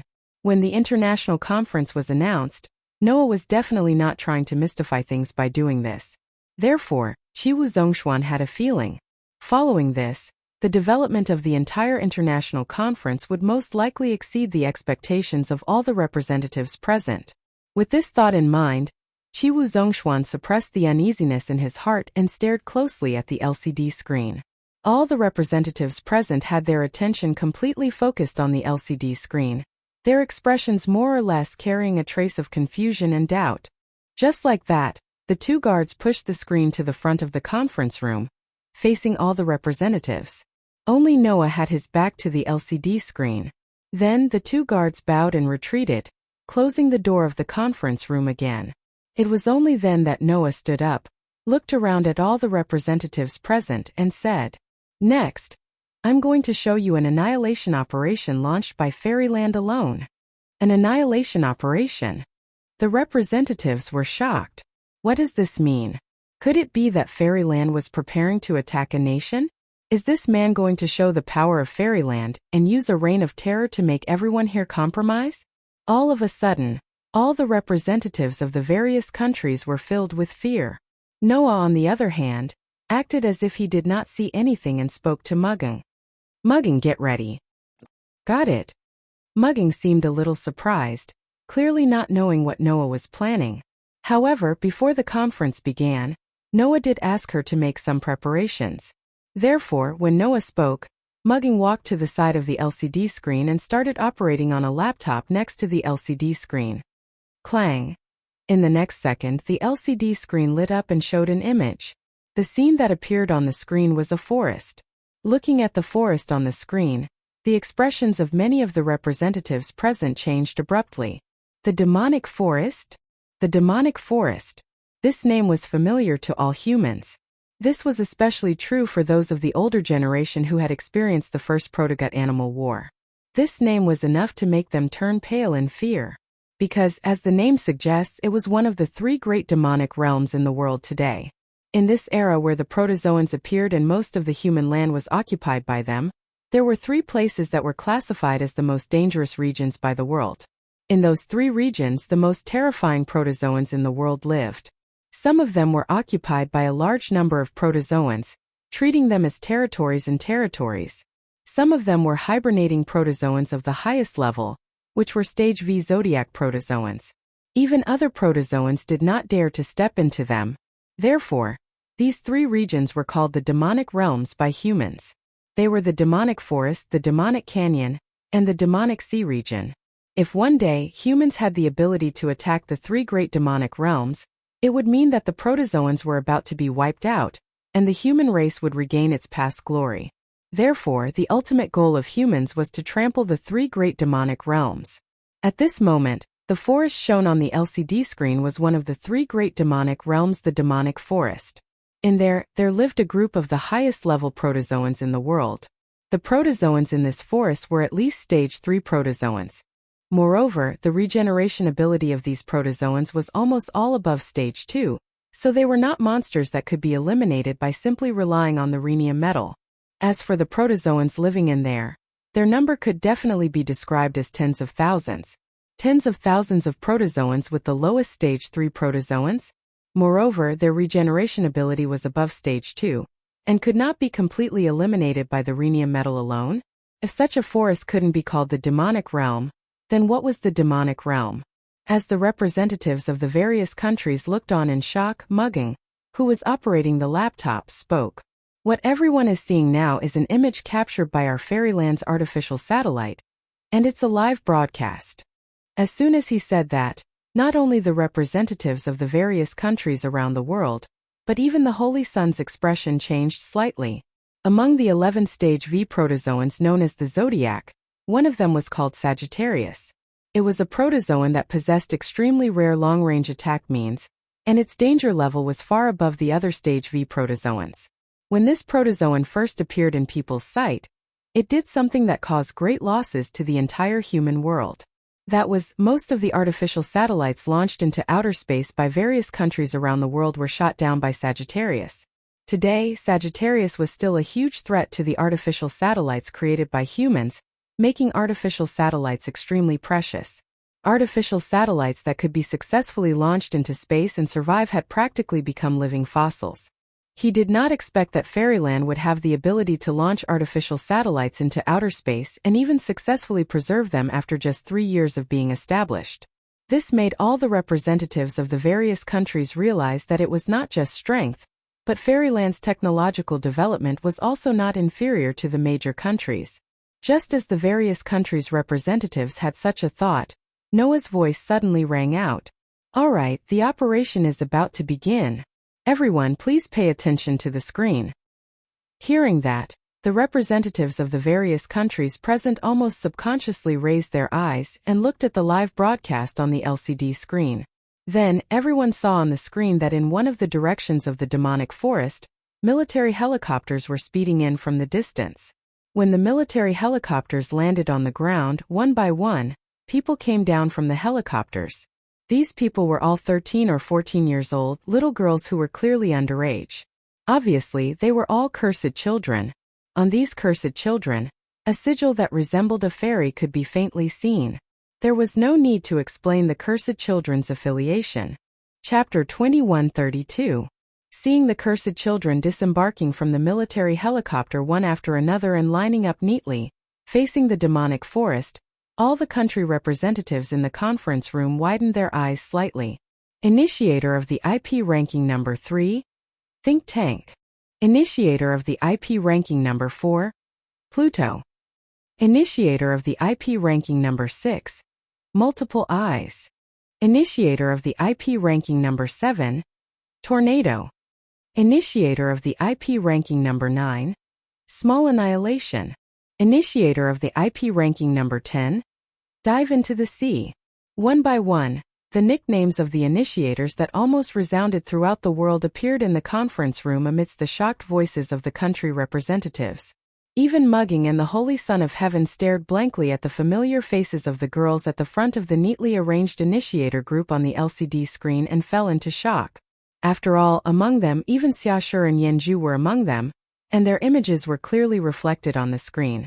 Other than Xiaoshi and Yanju, who were among the top 10 initiators in the IP ranking, in the group formed purely by the Cursed Children, the remaining initiators were also very famous. Among them, there was no lack of initiators in the top 100 IP ranking. As such, how could the representatives of the various countries not recognize these young ladies? As for Mugging, he was even more familiar with these girls. As the acting president of Fairy Tail, Mugging could clearly tell everyone that the children in that group were all the top initiators in Fairy Tail. Just by the IP ranking alone, there was not a single one of them who was not in the top 1,000. And these initiators were all gathered in front of the demonic forest, one of the 3 demonic realms in the world, and their numbers were definitely above 500. In other words, other than the initiators and the top 1,000 initiators, the highest combat power in Fairyland was all gathered together. They were led by a girl. Looking at the girl standing at the front of the group, her dress fluttering in the wind, her silver blonde hair rippling, and her eyes turning into a cold scarlet color, the representatives of the countries present were almost speechless. The initiator of the first IP ranking, Black Wind. Tina was the one who led the initiators of Fairy Tail in the top 1,000. What's going on? Have all the initiators in Fairy Village gathered in the demonic forest? What are you planning to do? All the representatives of the various countries were in an uproar. Noah! Mugging and the Elysian son of Sage also spoke to Noah, their faces full of shock and confusion. In response, Noah only gave the two of them a reassuring look, but the words he said made the crowd even noisier. As all of you can see, the target of our annihilation operation this time is the demonic forest. When they heard this, all the representatives had only one thought in their minds. Ridiculous. It was so absurd that it made people speechless. Guild leader Noah. After a moment of silence, Chiwu Zhongshuan turned to look at Noah. Do you know what you're saying? What? Noah said without batting an eyelid. Does President Chiwu think this is unrealistic? Isn't that a matter of course? Chiwu Zhongshuan said with either pity or sarcasm. If the 3 great demonic realms were so easy to annihilate, humans would have reclaimed all their lands and wiped out all the protozoa. Why wait until now? Following Chiwu Zhongshuan's words, the representatives of the various countries present spoke one after another. Just as President Chiwu said, humans currently do not have the ability to invade the 3 great demonic realms. Take the demonic forest for example. Even if we don't count the protozoa, they are at least stage 3 beings. If we only count the level of their regenerative ability, that is not something we can overcome with rhenium metal. It would be fine if there were only a dozen or 20 of those protozoa, but in the demonic forest there are thousands of them. Although Fairy Village's combat power is astonishing, it is impossible to annihilate the demonic forest at this stage. Impossible. Absolutely impossible. That was the voice of the representatives of the various countries. It was not just the representatives of the various countries, even Mugging and the Holy Sun agreed with that statement. Although Fairy Village's lineup was astonishing, it was only a part of the current world. The 3 great demonic realms, on the other hand, were rated as dangerous places that would be difficult to conquer even if all the forces of the current world were gathered. After all, the protozoa there were not only extremely high levels, but also extraordinary levels of regenerative ability, making them very difficult to annihilate. No matter how powerful the initiators were, if they did not have the means to kill the protozoa, there was nothing they could do. That was proven by Noah's battle with Maxwell in the box. However, now Noah wanted the hundreds of initiators in Fairy Village to conquer such a dangerous place? Impossible. Apart from Noah, that was what everyone present thought. At that moment, the representatives of the various countries had completely forgotten the initial purpose of this meeting. All of them were discussing and shaking their heads in denial. Noah! Mugging and the Holy Sun turned their worried gazes to Noah. However, Noah's expression did not change. Since that's what everyone thinks, why not waste some time and watch Fairy Village's spontaneous battle of annihilation? Noah chuckled. All right, it's time to begin. With that, Noah turned around and looked at the LCD screen behind him. The representatives of the various countries present looked at each other before turning their gazes to the LCD screen. At the same time, before the demonic forest, the initiators of Fairy Village who had finished lining up all raised the weapons in their hands. With Tina's command, all of the initiators of Fairy Village let out a battle cry and surged into the demonic forest without hesitation. Moreover, their speed was shockingly fast. The distance of several hundred meters was reduced to 0 in the blink of an eye. Then the initiators dashed into the demonic forest like agile cheetahs, leaping back and forth between trees, ground, and rock walls as they charged into the depths of the forest. Roar, roar, roar, roar, roar. As if sensing the intruders, roars and howls like a tidal wave echoed from every corner of the demonic forest. In the next second, a gigantic creature with an extremely strange appearance appeared in front of the forest. It was as if dozens of different animals had been forcefully blended together, charging at them violently. A stage 4 protozoan. In the meeting room, a country representative shouted out the protozoan's level. As soon as they entered the forest, the initiators of Fairy Village were faced with a stage 4 protozoan. The gigantic protozoan roared as it crashed through one tree after another, trampling on the ground as it charged forward like a ferocious beast. Against the stage 4 protozoan that was charging at them in a grand manner, none of the initiators of Fairy Village showed any fear. Then one of them charged out. Hiya! Dressed in a light one-piece dress and a jacket, Yenju shot through the air like a flash of light. With a clear cry, she instantly arrived in front of the charging primitive gut animals. Then a kick as quick as lightning was unleashed on Yenju's foot. Bang! A heavy, muffled explosion resounded. The powerful kick unleashed from Yenju's feet directly blasted the charging protozoa into pieces, turning it into a pile of minced meat that fell to the ground. After the minced meat wriggled a few times on the ground, it instantly became motionless. Yenju, who landed on the ground, did not even look at the minced meat on the ground. Instead, she met up with the party that was advancing without stopping and continued to advance into the depths of the forest. The stench of blood filled the entire forest. Roar, roar, roar, roar. Roar, roar, roar, roar. Woo! As if the entire demonic forest was in a complete riot, the cries of the protozoan echoed everywhere. Chapter 2133. Rumble. The ground of the forest began to shake and shake. Bam, bam, bam, bam, bam. The sound of trees being smashed into pieces could also be heard. Around the initiators who were moving into the depths of the demonic forest, gigantic protozoa were roaring and roaring as they knocked down trees along the way. Like sharks that had caught the scent of blood, they surged toward the initiators. Not long after, the gigantic protozoa had knocked away the trees that were blocking their way and leaped out from every direction. Their eyes flashed with a ferocious glint as they opened their mouths filled with fangs and saliva at the initiators before them and pounced. In just an instant, hundreds of Fairyland initiators were surrounded by dozens of protozoa. Moreover, those protozoa were all at least at stage 3 level, with some of them even at stage 4 level.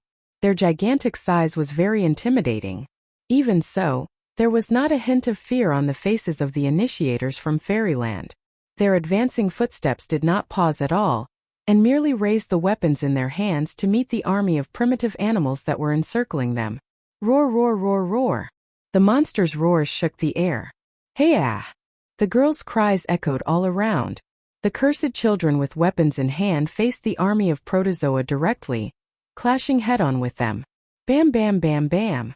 The initiators who were wielding guns pulled the triggers of their weapons, causing the muzzles to burst into blazing flames. The bullets that blanketed the sky were unleashed at the protozoa around them, landing on the gigantic protozoa one after another.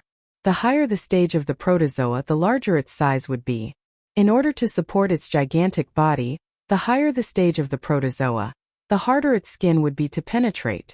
The protozoa in the demonic forest were at least stage 3 beings. Naturally, they were gigantic in size and had extremely tough skin. To break through the protozoa's skin, if one were to use firearms and ammunition, the firepower must not be weak. Therefore, every bullet fired at the protozoa around them was as powerful as a shot from an anti-tank sniper rifle. In an instant, powerful bullets tore through the skin of the protozoa one after another, causing their flesh and blood to splatter everywhere as they roared in pain.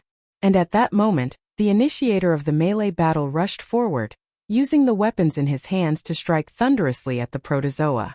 All of a sudden, the protozoa that were at least stage 3 fell one after another under the initiators. Not a single one of them remained intact. They were either blasted apart or minced into a pile of minced meat. Then, just like the protozoa from before, the minced meat wriggled on the ground for a while before stopping altogether, turning into a pile of carcass remains. The initiators, led by Tina, only took 30 seconds to take care of this group of primitive animals.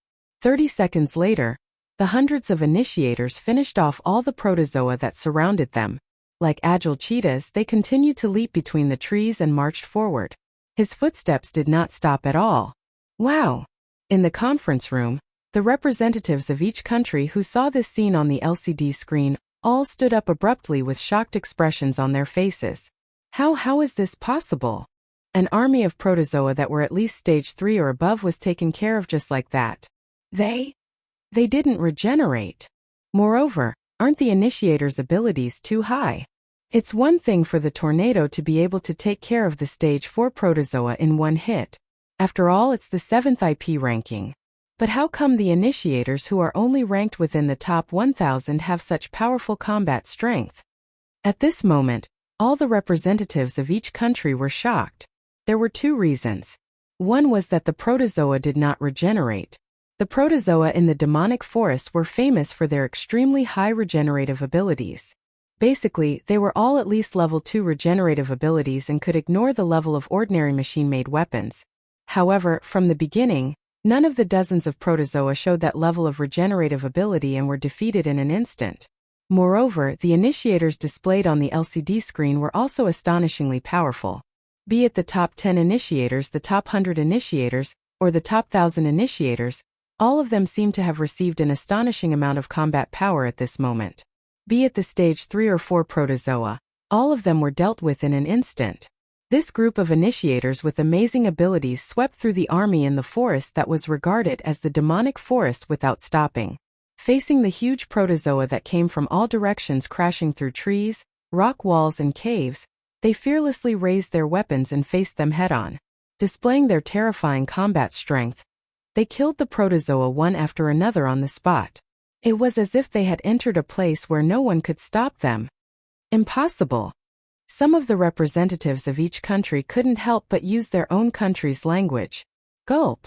The representatives of the other countries couldn't help but gulp as they watched the performance of the group of initiators with amazing combat strength on the LCD screen. Huff. Huff. Qiwu Zhongshuan tried desperately to calm himself down, but his breathing became more and more rapid. On the other hand, Mu Gung and Shang Tianzi were both surprised and delighted. The group of initiators belonging to Fairy Tail had shocked the representatives from all over the world.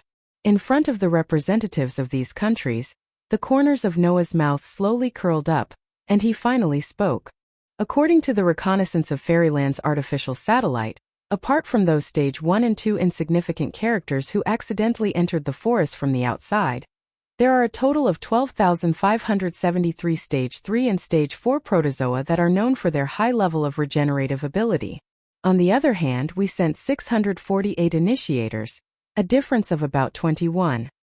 And with this annihilation speed, even if we include the time for searching, traveling, resting, and eating, a day is more than enough to clear out the entire demonic forest. Noah looked around at all the representatives of the countries present, his voice resounding throughout the entire place. I wonder if everyone still doubts whether Fairyland's annihilation operation will succeed? Noah's words did not draw any response from anyone. All the representatives of the countries present were so shocked that they could not react at all. In the end, Qiwu Zhongshuan was the only one who stared at the initiator team on the LCD screen. His voice was hoarse. How did you do it? Upon hearing that, Noah glanced at Qiwu Zhongshuan and curled his lips into a smile. What are you referring to, President Qiwu? Don't play dumb. Qiwu Zhongshuan slammed the table in excitement. Why didn't the protozoa in the demonic forest regenerate? Since when did the initiators of Fairyland become so powerful? The combat ability displayed by each initiator is enough to rank in the top 10 of the IP ranking. Right? Don't tell me you're not the one behind this. Why would President Chiwu think that I'm the one behind this? Noah asked innocently. Can't it be that the children in my guild have been hiding their true strength and are finally showing their true strength now? Nonsense. Chiwu Zhongshuan retorted without hesitation.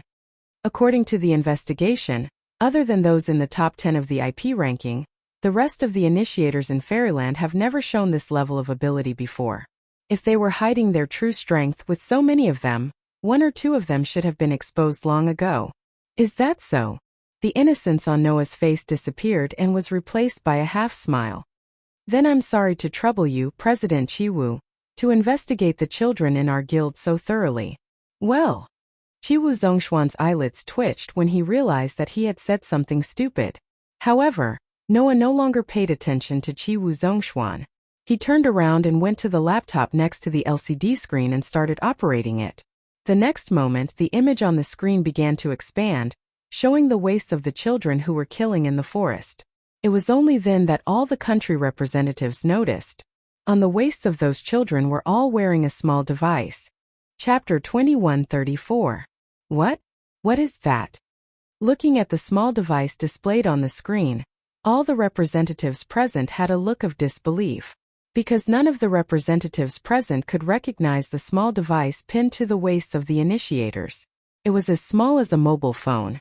It was bright red all over. There was a bright gemstone embedded in the middle, and that gemstone was emitting light at this time, sprinkling a somewhat mystical color. The cursed children, who were the initiators of the attack on the demonic forest, were all wearing such a small device. Noah pointed at the small device on the screen and said to everyone present, "You can call it an artificial artifact." An artificial artifact? The representatives of each country said in a somewhat deranged voice. An artificial artifact? Chiwu Zhongshuan muttered in a low voice. An artificial artifact? Muging's face was full of confusion. An artificial artifact? Elysian stared at the small device displayed on the screen. His slender hand slowly clenched. Looking at everyone's confused expression, Noah spread his hands and said so. You can treat this as one of my gains from disappearing for 3 years. Hearing that, everyone reacted. Gains from disappearing for 3 years? Chiwu Zhongshuan said with some uncertainty. In other words, this device called an artificial artifact is the reason why the initiators of Fairyland's ability became so amazing? That's right. Noah admitted frankly. The effect of this artificial artifact is very simple, which is to increase the activity of the protozoan virus in the cursed children's body to the limit, reaching the critical point. If the initiators who have not reached the growth limit wear this artificial artifact, then during the period when the artifact is in effect, their ability will be increased to the limit of growth. Noah revealed a shocking fact. And if the person wearing it is the initiator who has reached the growth limit, then during the period when the artifact is in effect, their ability will break through the growth limit. Break through the growth limit? The expressions of the representatives changed. Then doesn't that mean? Mugging Elysian and Chiwu Zhongshuan were all shocked. It seems that all of you have thought of it. Noah suddenly smiled. Yes, it can help the initiator reach the state of domain, and obtain the ability that is comparable to the high-ranking initiators. Although it can only be achieved during the period when the artifact is in effect, at least during this period of time, every initiator who reaches the limit of growth will obtain great power. Noah operated the laptop again and restored the image. On the screen, hundreds of Fairyland's initiators charged into the demonic forest as if they had entered no man's land, advancing at an astonishing speed. The scene of him effortlessly killing one protozoa after another was imprinted in everyone's eyes once again.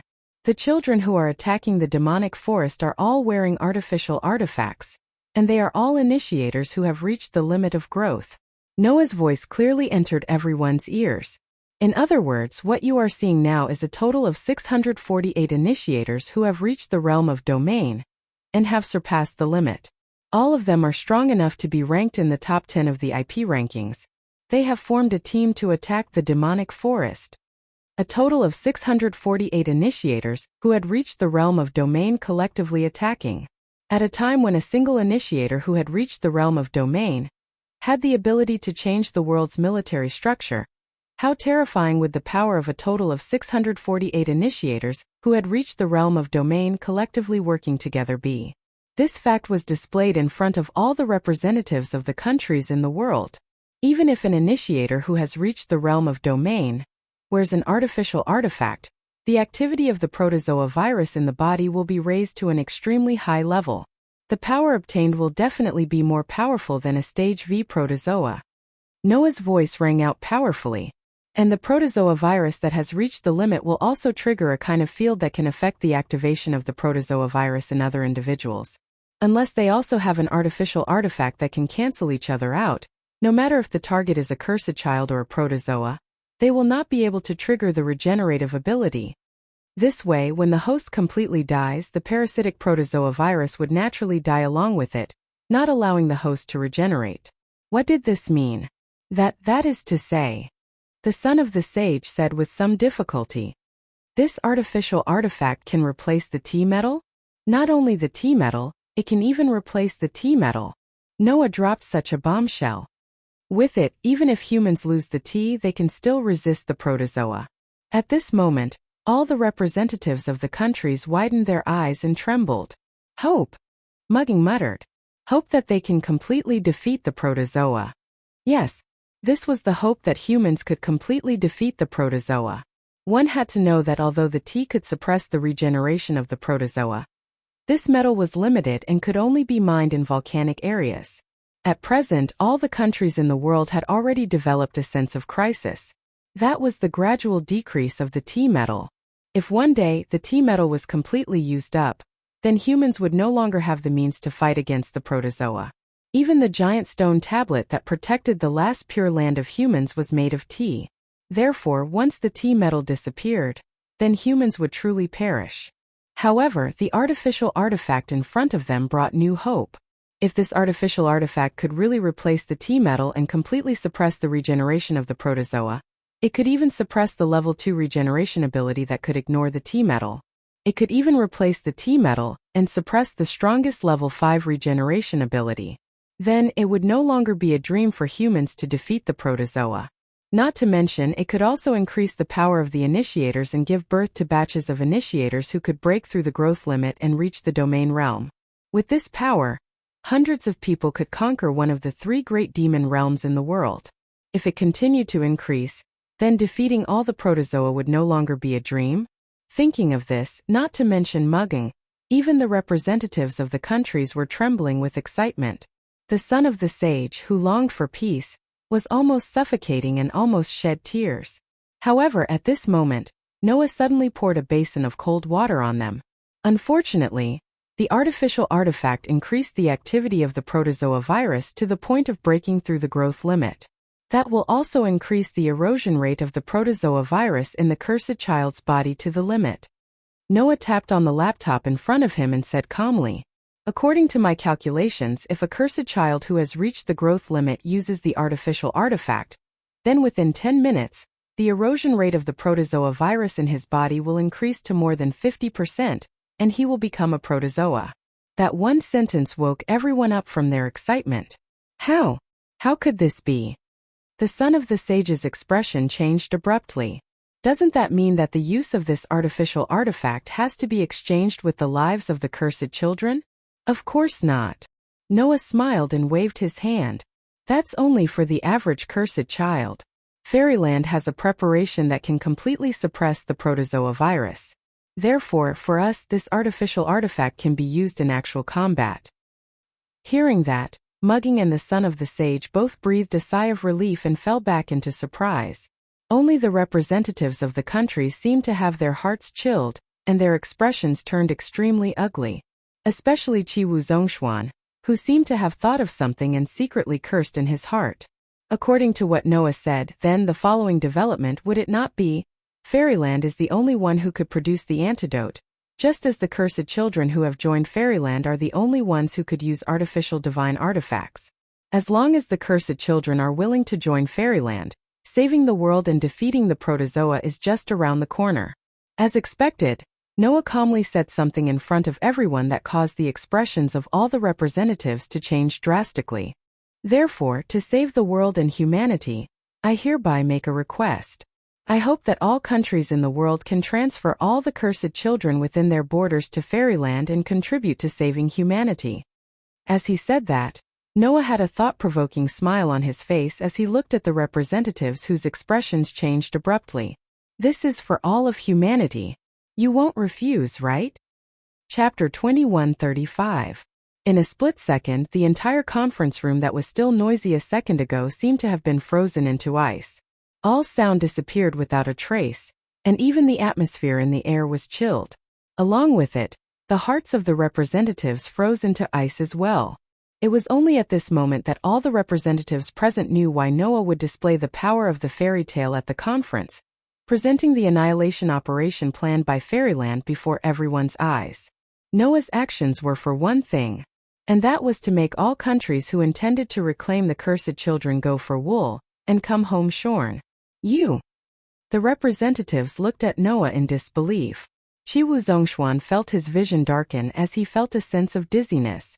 Initially, the ultimate goal of this international conference, regardless of which country it was to make Noah spit out all the cursed children that were transferred to Fairyland from all over the world despite having different starting points. But now Noah was giving them a taste of their own medicine.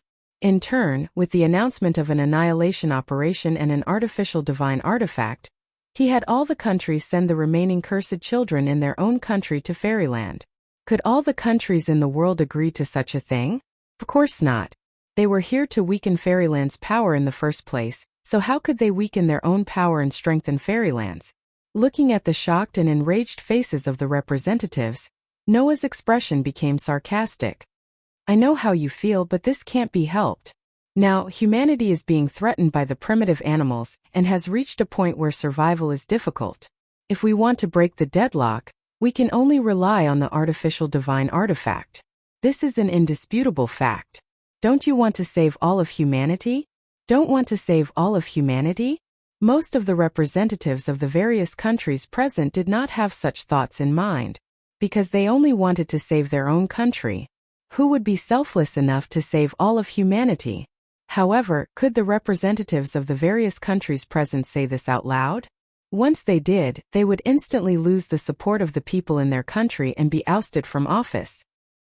"You are twisting words and forcing logic." One of the representatives couldn't help but shout. "Even if the artifact could save all of humanity, we don't have to move every cursed child in our country to Fairyland, do we? If you say so, then it's a little wrong." Noah spread his hands. "An artificial artifact can greatly enhance the abilities of the cursed child. Every cursed child who obtains an artificial artifact can at least become a powerhouse in the top 500 IP rankings. With such strength, if all of them were to gather, they would definitely be able to defeat all the protozoa. If that's the case, Fairyland should announce the method of crafting artificial divine artifacts, and let every country in the world develop artificial divine artifacts. Wouldn't that be more efficient?" Another country's representative said with a trembling voice. "Fairyland is weak in the end. If we all work together, we can create more artificial divine artifacts and use them on the cursed children to have a greater chance of banishing the primitive animals. It's a pity that I've just informed everyone of the artifact's side effect. Only Fairyland has the means to eliminate that side effect with the incubation agent, and the only mother that can multiply the incubation agent is the one in Fairyland." Noah reminded as if he was being kind. Even if Fairyland provides the incubation agent to every country in the world, in terms of efficiency alone, instead of shipping it to every country in the world, why not gather the cursed children in Fairyland and use them directly? Wouldn't that be better? We know that it's inefficient, but we can't put the responsibility of saving all of humanity on Fairyland's shoulders, can we? Another country's representative spoke with some difficulty. "We would like to do our part as well. I understand everyone's intentions." Noah smiled abruptly. "Of course, we at Fairyland would not overestimate ourselves and think that we could save all of humanity alone. It's fortunate that Fairy Tale, which I lead as the center of Fairyland, is a non-governmental organization that faces the world. We would still send the cursed children to every country in the world in the form of commissions, and when the time comes, every country would just have to pay the corresponding remuneration, which could be used to produce incubation agents and artificial divine artifacts. That way everyone would be satisfied. Satisfied? Satisfied, my foot. Not only would they have to send the remaining cursed children to fairyland for free, they would have to pay to hire them if there was a need for them in the future. Was there anything in this world that was more ridiculous than that? At that very moment, every country's representative was cursing inwardly, no matter how cultured they were. Only Noah's face was still all smiles. Or are you saying that you don't want to do your part to save all of humanity? Noah mentioned, intentionally or otherwise. If that's the case, I believe that the citizens of your countries would be very dissatisfied, and that wouldn't do any good for you. The truth was just that cruel. The representatives of every country thought that they had the upper hand in this international conference, and that they would definitely have Noah under their thumb with the excuse of fairyland illegally transferring the cursed children within their own borders. However, with Noah stirring things up, things changed completely. If Noah were to announce the existence of the artificial divine artifacts, every human in the world would fall into a frenzy. In order to survive, every citizen of every country would choose to support fairyland. Moreover, the culture of hatred and rejection of the cursed children had long been ingrained in the hearts of every country's citizens. Every human would certainly wish for all the cursed children in their own countries to disappear and get as far away as possible. That way, if the rulers of every country in the world still did not agree to this matter, then before the citizens of the country object and protest, these rulers would have to wait until they were replaced with a group of politicians who were willing to cooperate with fairyland. However, in this day and age, there should still be many countries whose rulers are dictators who can rule by terror and completely ignore the voice of the people. Noah changed the topic and turned to look at Qiwu Zhongshuan. He said this with a smile that was not a smile.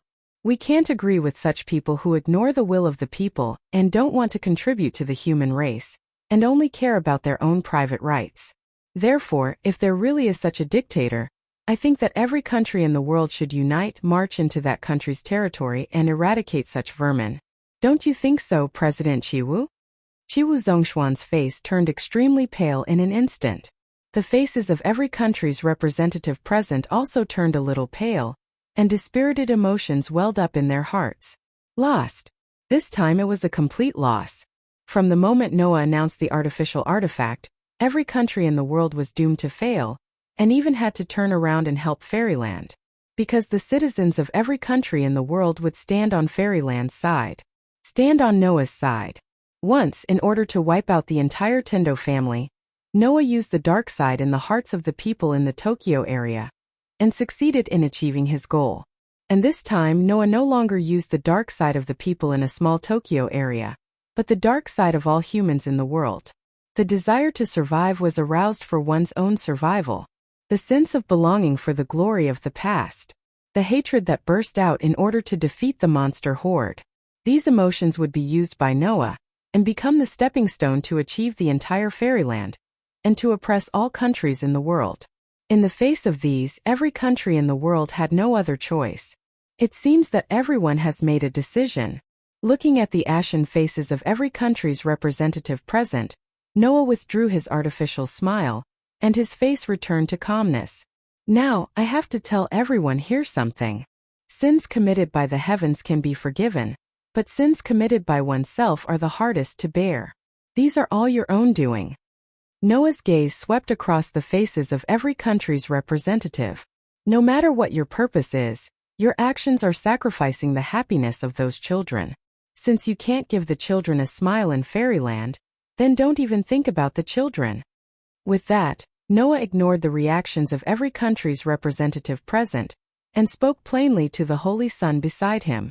Lord Holy Sun, please announce the contents of today's meeting to the world, and spread the video of fairyland breaching the demonic forest, and tell all humans, who is the one who can save them. Mugging when you go back. Be prepared to receive the cursed children from every country in the world. Noah threw out those words directly.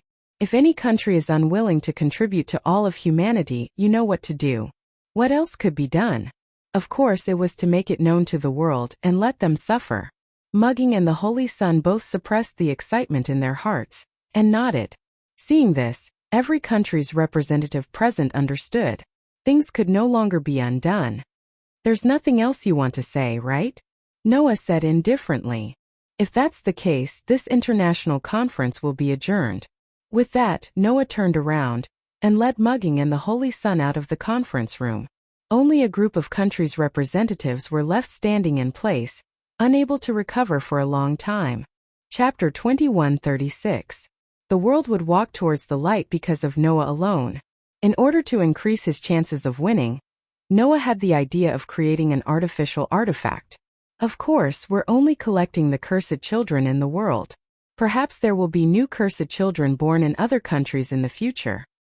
I'm not the one who created the artificial artifact, it's Athena. Moreover, Aster, Orpheus, and Lilith also contributed a lot. It was because of this that Muroto Kino believed that Noah could change this hopeless world.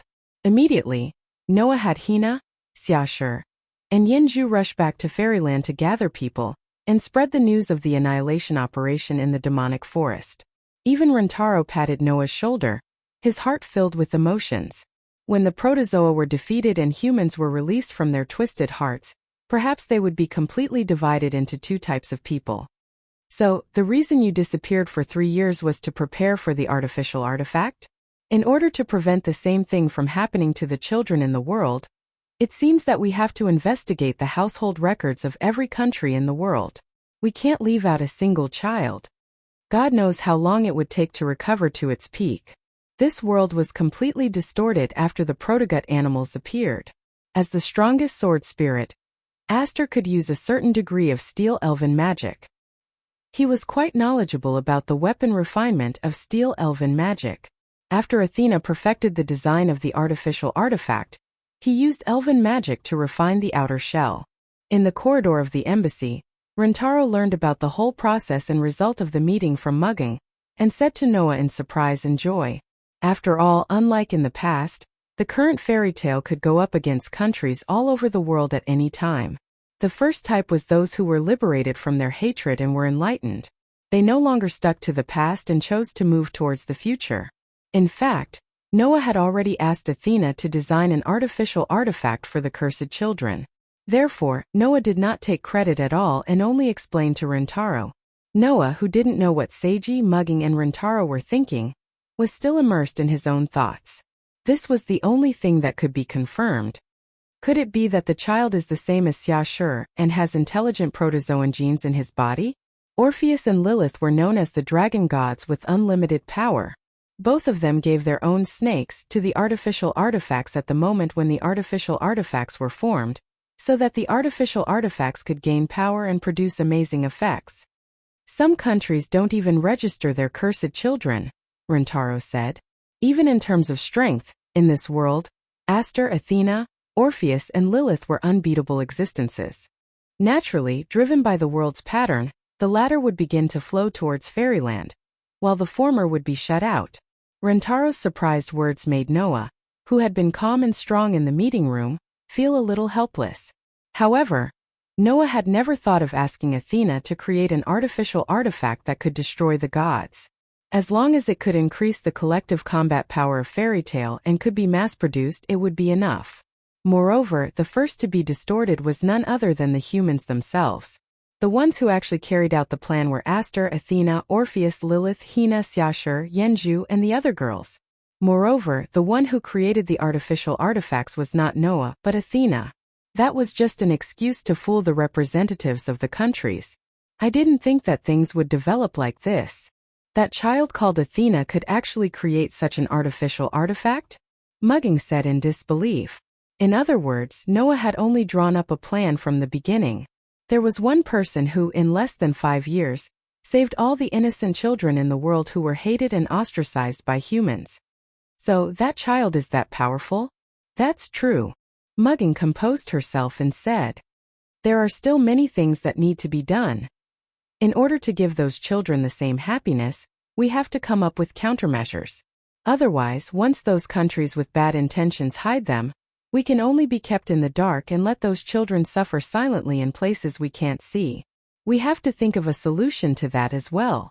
One was to follow the darkness in their hearts and turn their hatred towards the cursed child who still had the blood of the original intestine when the original intestine animal was defeated. However, this way, the cursed children from all over the world will all gather in Fairyland. The ultimate goal of my creation of fairy tale is finally about to be achieved. And this was also for those children. Of course. Noah smiled. With that in mind, Tianzi, Mugging, and Rentaro looked at Noah's side profile and felt a certain feeling in their hearts. Hearing Noah's murmur, Tianzi and Mugging gave Noah a gentle look.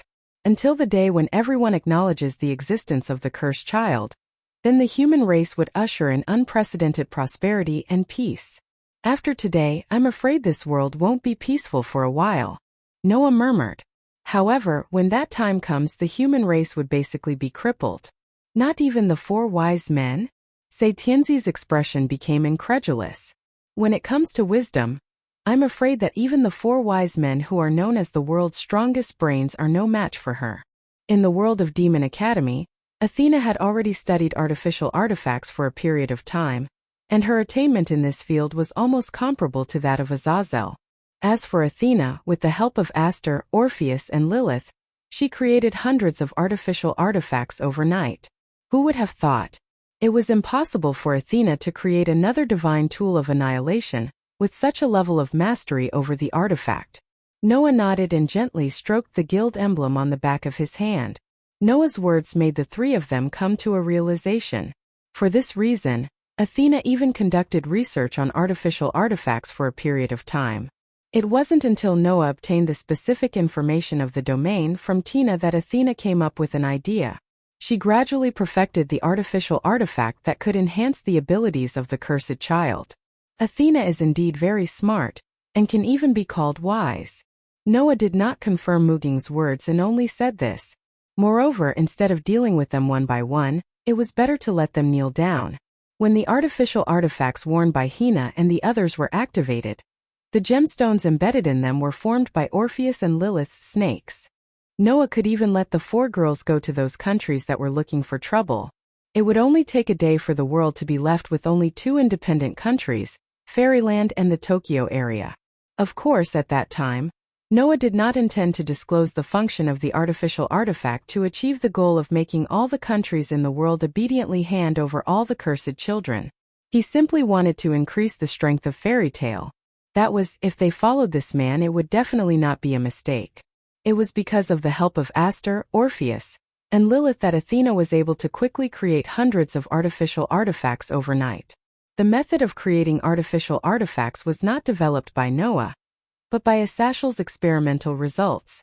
After that, Noah had a conversation with the Holy Sun in the Holy Abode and suddenly thought of the existence of artificial artifacts, which led to a series of ideas. Whether it is Aster, Athena, Orpheus, or Lilith, their abilities are beyond your imagination. Don't underestimate these children. The Holy Sun, Mugging, and Rentaro, who did not know about this, were a little surprised. Under such circumstances, the appearance of the children who inherited the protozoan virus became the victims of this distortion. After the cursed children of the world were gathered in Fairyland, these children would be reborn. Many people's hearts became tired, distorted, and even deformed under the direct pressure of life and death. Chapter 2137. Bang! In the dimly lit war room, an iron fist made of pure metal slammed heavily into the wall. With a loud explosion, the sturdy wall was directly smashed into smithereens. Damn it! Damn it! Damn it!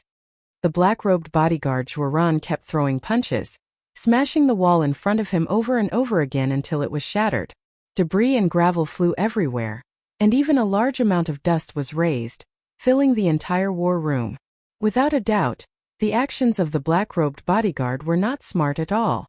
As an assassin who could only hide in the dark, the black-robed bodyguard's actions were completely an act of venting his anger. It would only attract the attention of others. Other than that, there was no other benefit. However, the other people present did not stop the black-robed bodyguard at all. Leech Binet Jr. was still sitting in the corner, hugging his sword, as if he was in a dream, and kept muttering something. Li Qingyin leaned against the wall on the other side, with his head lowered. Because he was wearing a mask, his expression could not be seen at all. The remaining black-robed man, who was called Sir, was still sitting in front of the surveillance screens in the war room. His whole body was covered in a black robe, so naturally, his expression could not be seen clearly. However, from his slightly clenched hands, It could be seen that this top operative of the Five Xiang Association was also unable to calm down in his heart. Noah Dole. His voice was very gloomy. I still underestimated you. Just 3 minutes ago, His Excellency Li Qingyin and the black-robed bodyguard all received reliable news and learned about the process and results of the international conference that was being held in the embassy. But this news shocked the three of them at the same time. After the shock, they were furious. Soon, all the cursed children in the world will become members of Fairyland. His fists clenched tighter and tighter. That's not all. The most important thing is that artificial artifact. That is simply the nightmare of the Five Xiang Association. As a mysterious organization whose ultimate goal was world hegemony, His Excellency knew what the Five Xiang Association that he belonged to relied on. One was a mechanized soldier. Even so, while the mechanical soldiers were powerful, the cost to modify each one was very high. There were not many of them even in the Five Xiang Association, and none of them were comparable to the top 10 initiators in the IP ranking, and were simply no match for the 648 initiators in Fairyland who had reached the domain level. One was a protogut animal.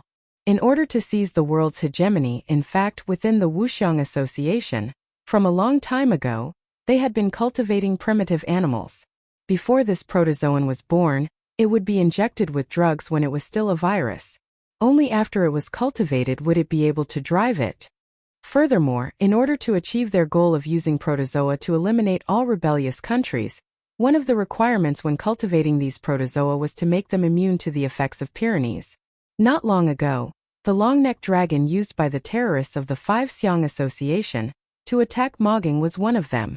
Noah and the others did not know that the reason why the long-necked dragon could ignore the qi was not because of its high level of regeneration, but because it was an experimental subject that was bred to be immune to the qi in order to achieve this effect. His Excellency knew how much effort the Five Xiang Association that he belonged to had put in. However, all of this in front of Noah's artificial artifact would be reduced to nothing. Because, even if it did not rely on qi metal, the artificial artifact could release a stance that counteracted the regeneration ability of the protozoan, making it possible for anyone to eliminate the protozoan. It's just like fate. Li Qingyin laughed out loud in self-mockery. That man is indeed the biggest enemy that threatens us in the end. So didn't I say? Bodyguards returned around angrily and shouted loudly. When that guy was wandering on the streets yesterday, we should have gotten rid of him. At that time there wouldn't have been so much trouble. Bodyguard Zhuo was getting angrier and angrier as he shouted.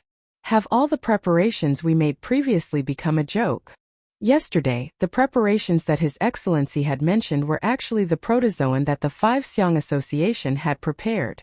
In the past few days, His Excellency had relied on his own channels to secretly transport a large number of protozoan that could be immune to the qi to the Tokyo area, preparing to use them to give the fairy tale an indelible blow when the next operation was carried out. For this, His Excellency had also planned a lot of things. However, the center of these plans were all centered around these protozoan that could be immune to the qi now. Noah had created such an artificial artifact, which was equivalent to strangling all of His Excellency's plans to death. It was precisely because of this that Bodyguard Zhuo was so angry, and His Excellency and Li Qingyin had such a big reaction to this news. Recalling all the efforts he had made in the past, which were actually resolved so cleanly by Noah, His Excellency's heart was also furious.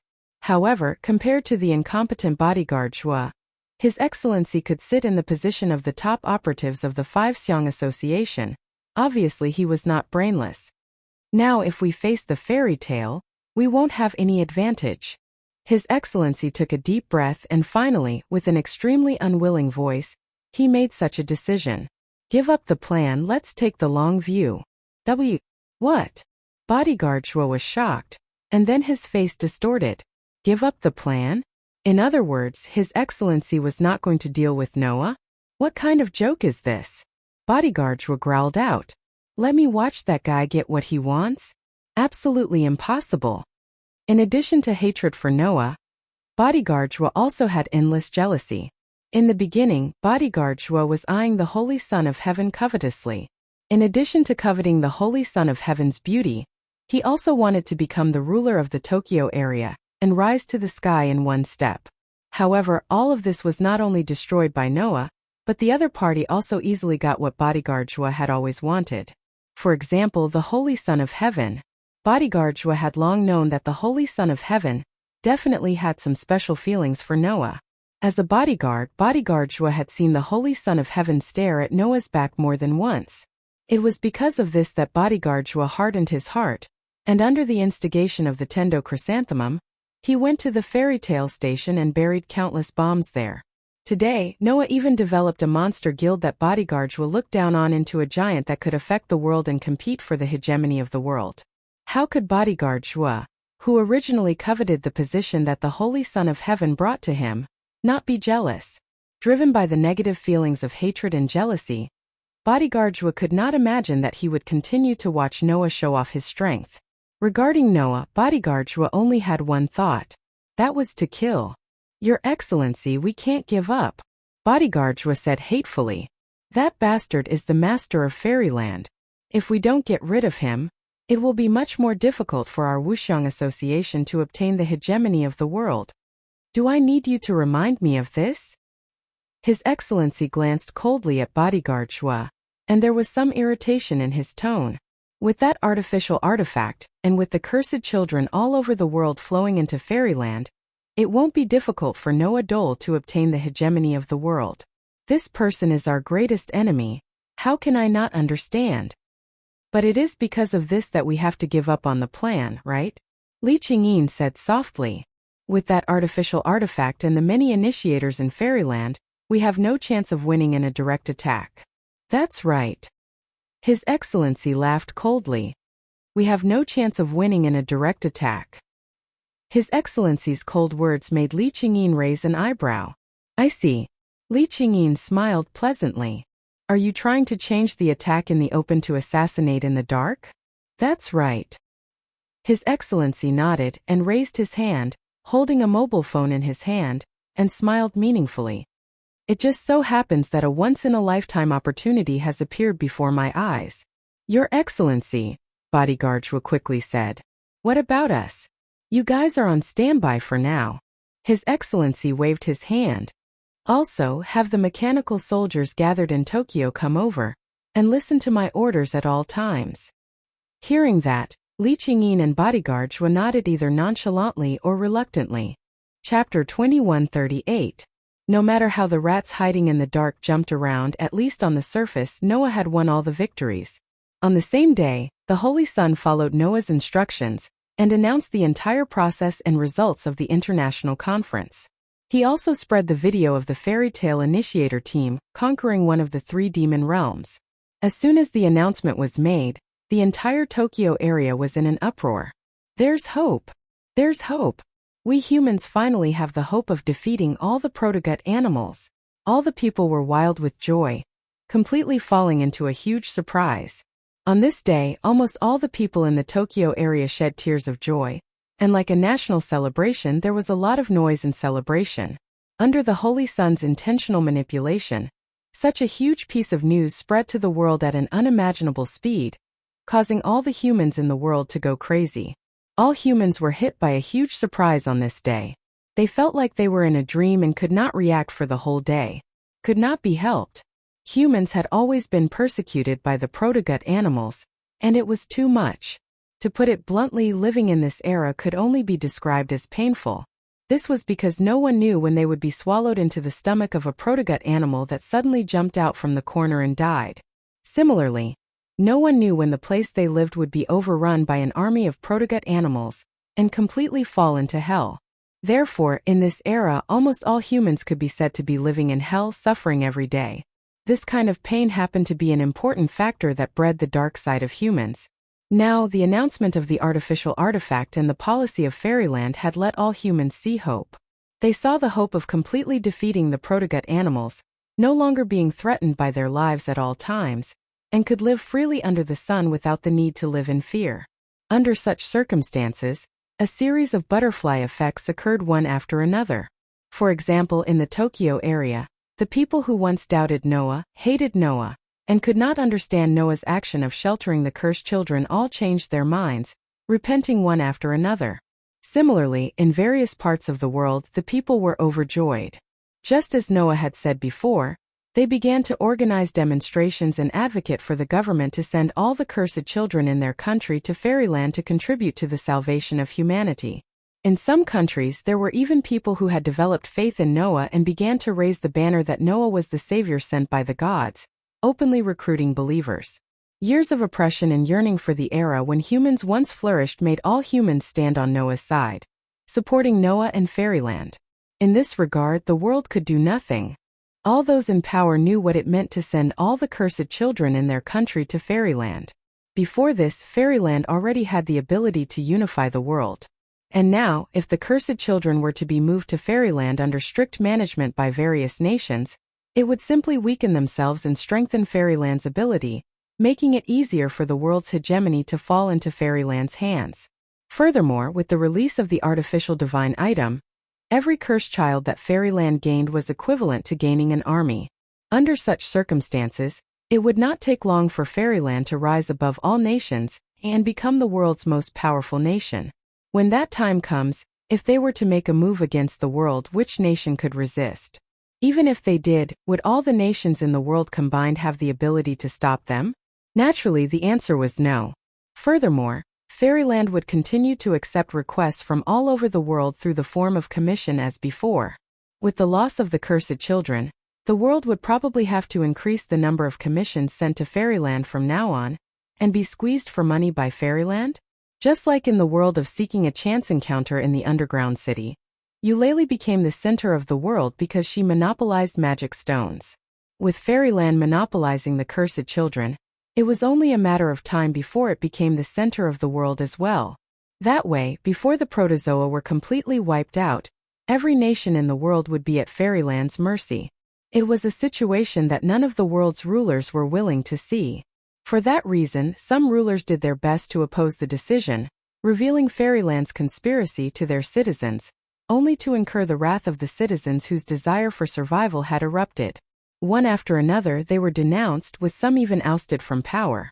Some rulers sighed, resigned themselves to their fate, and sent out envoys to fairyland, hoping to forge a good relationship with fairyland. Some rulers, however, had other intentions, feigning compliance but secretly opposing, attempting to hide some of the cursed children with potential and ability. Furthermore, some of those in power even intended to use the cursed child as a bargaining chip to negotiate terms with fairyland. Of course, the latter would basically end badly. The reason Noah did not rely on his own power to crush the nations was because he did not want the cursed children to be used by the rulers of the nations to threaten him. After all, there was a malicious part of the human heart. Who knew when others would viciously disgust him? With that in mind, Noah and Mugging formulated a series of countermeasures to deal with those rulers with ulterior motives. Therefore, those rulers would probably kowtow until their heads bled in fairyland, and could only send their cursed children to fairyland with their tails between their legs. Then, Noah announced another piece of news that shook the world. To protect the living forces of the protozoa, every nation in the world must enact laws and regulations related to the protection of the cursed children. If they do not comply, fairyland will never accept any commission from that nation. In many nations today, the cursed children basically had no human rights. Some did not even have a household register, and were treated as garbage that could be thrown or picked up anywhere. In the past, people never thought that there was anything wrong with that. After all, while people claimed that the cursed children were humanity's last hope, no one cared when the protozoa's numbers did not decrease but instead increased, and defeating the protozoa was still far away. But now things were different. The annihilation of fairyland told everyone that the cursed children who had obtained artificial divine artifacts could conquer the three great demonic realms, and there was hope for defeating the protozoa. With the hope of salvation, the people finally began to realize who could truly save them. Therefore, before the nations of the world could react, the citizens once again became the sword in Noah's hand, pointing it at the national government. It was believed that the day when the cursed children would truly obtain human rights was not far away. Of course, even if that was not the case, they would still obtain happiness in line with their age in fairyland. With all that done, Noah and Mugging began to tinker with countermeasures, intending to have every nation transfer the cursed children born in the future to fairyland. Everything was developing in the direction Noah envisioned. It's all here. In the living room of the holy abode, Athena put a document on the table, her seductive snake eyes staring at Mugging as she said, "This is the method to create the artificial divine artifact for the cursed children. You can hand it to the technicians in Fairyland for mass production. While the efficiency is definitely not as high as when I do it myself, it should not be difficult to mass produce one artificial divine artifact a day." "Understood." Mugging solemnly put away the document. "Then I'll take it." Beside him, the Elysian Emperor and Rintaro's eyes followed the document until it was put away by Mugging before they reluctantly withdrew their gazes. That was humanity's hope to defeat the protozoa. Between the Elysian Emperor and Rintaro, one was peace-loving, the other upholding justice, and naturally valued that small document. Seeing this, Noah quietly asked Athena, "Can the technicians of this world create artificial divine artifacts?" "This artificial divine artifact is only effective when it is embedded with the snake gem," Athena replied. "Without the power of the snake, this artificial divine artifact is just a strange shell, so even the humans of this world can mass produce it." Noah nodded in relief. Chapter 2139. The artificial artifact that belonged to the cursed child had the side effect of increasing the infection rate of the protozoan virus to the limit. If the method of making the artifact were to spread and fall into the hands of those with ill intentions, it may cause some of the cursed children to become sacrificial lambs. Therefore, if possible, Noah would of course want to have full control of this artificial artifact that belonged to the cursed children in the hands of Fairyland. There was no doubt that Athena had done this. The power of the snake provided by Orpheus and Lilith was now just like the matrix of the anacosm. There was only one. Meanwhile, the outer shell of the artifact could be made by the humans of this world. Once the outer shell was made, a gem could be extracted from the snake and embedded into it. Only then could the artifact be completed. Because the snake had only one relationship, and just like the anacosm, the artifact would definitely be firmly in the hands of Fairyland. Moreover, Athena had also set up a defense mechanism in the artifact, so that the artifact would only work on the cursed child at the beginning. Once the target was changed, it would automatically self-destruct, and even if it was snatched, it would not be used by others. As long as both the anacosm and the artifact were firmly in the hands of Fairyland, the status of Fairyland would not be shaken. Noah's initial goal of creating a utopia where all the cursed children could live happily in this world was now basically complete. All that was left was to protect. After all, it's easy to attack a city, but difficult to defend. However, with Mugging Hina, Xiashi, Yanzhu, Rintaro and other reliable companions, Noah believed that Fairyland would be able to continue to develop unscathed. To be able to fulfill this initial wish before the final battle, Noah had no regrets. With that thought in mind, Noah couldn't help but smile in satisfaction. Athena's pair of bewitching snake eyes stopped on Noah, as if she saw something from Noah's smile, but did not say anything and just looked at Noah silently. "Master." Aster wasn't as smart as Athena. She sensed the change in Noah's state of mind. She was worried that Noah would leave her, so she gently snuggled into Noah's embrace. Although Orpheus and Lilith were innocent and didn't know much about the world, their senses were very sharp. They followed Aster and stuck close to Noah. "She really likes to act like a spoiled child." Noah couldn't help but laugh. He reached out and gently stroked the girls' heads. Tina and Yanzhu's brows furrowed when they saw how intimate they were with each other. "Big brother sure is biased," Tina muttered to herself. "Such a good relationship, it really makes people jealous." Yanzhu puffed up her cheeks in dissatisfaction. Even Xiashi looked at this scene with some envy, making Mugung, who was at the side, almost laugh. Saitiko and Rintaro watched the interaction between Noah, Aster, Athena, Orpheus and Lilith with watchful eyes. They couldn't help but smile. A warm atmosphere instantly spread throughout the lounge. After a while, Elysian Son of Heaven broke the silence and asked Noah, "Is the reception of Fairyland ready?" "I've left it to Mugung." Noah continued stroking the girls' heads as he turned his gaze to Mugung. "It should be ready, right?" "No problem. I've made the arrangements as soon as possible." Mugung smiled confidently. "Now we just have to wait for the countries around the world to send the cursed children over." "But will those fellows obediently send the cursed children over?" Rintaro asked doubtfully. "I don't think everyone will obey." "It doesn't matter. We've already started the census of the countries around the world. Our guild's tour group has been to countries without a census register. It won't be difficult to count the number of cursed children, Mugging said. So you don't have to worry. There won't be any problems with the reception. I'll make the arrangements. But what about a dictator like President Chiwu? Hina asked. Although Big Brother threatened the president at the meeting, I don't think he's someone who will listen obediently. In fact, the only question left is what President Chiwu will do, Xiashir said. According to our spies, the rest of the countries seem to have made their moves. They're either compromising or doing something in private. We've already prepared countermeasures. But President Chiwu's behavior is a bit strange, Saitiko said worriedly. Now the representatives from all over the world have left the Tokyo area and returned to their respective countries. Only the president of Chiwu has remained in the Tokyo area. I wonder what that dictator is thinking. He hasn't left. Noah suddenly raised his head and looked at Saitiko. Zhongshuan of Chiwu hasn't left Tokyo? Yes. Saitiko nodded. Not only that, President Chiwu doesn't seem to be leaving anytime soon. He's been staying in the hotel. Hearing this, Noah narrowed his eyes slightly. It had been almost a week since the international conference. He didn't expect Zhongshuan of Chiwu to still be in Tokyo. Of course, Noah didn't think Zhongshuan of Chiwu would stay in Tokyo for no reason. This guy must be planning something. Thinking of this, Noah asked Saitiko. During this time, did Zhongshuan of Chiwu do anything suspicious? No, President Chiwu has been staying in the hotel and hasn't gone out. Saitiko answered truthfully. I also sent someone to talk to President Chiwu, but they didn't even get to meet him.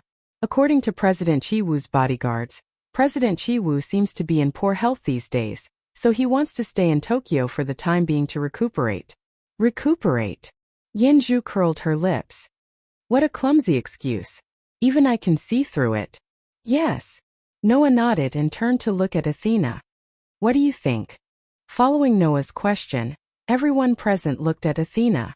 Noah once said that Athena's wisdom was even better than the 4 wise men, who were known as the world's strongest minds. Presumably, this child must have some opinion. And indeed, Athena said this sentence without hesitation. The president is probably not in the hotel anymore. Not in the hotel. Everyone was stunned. You mean?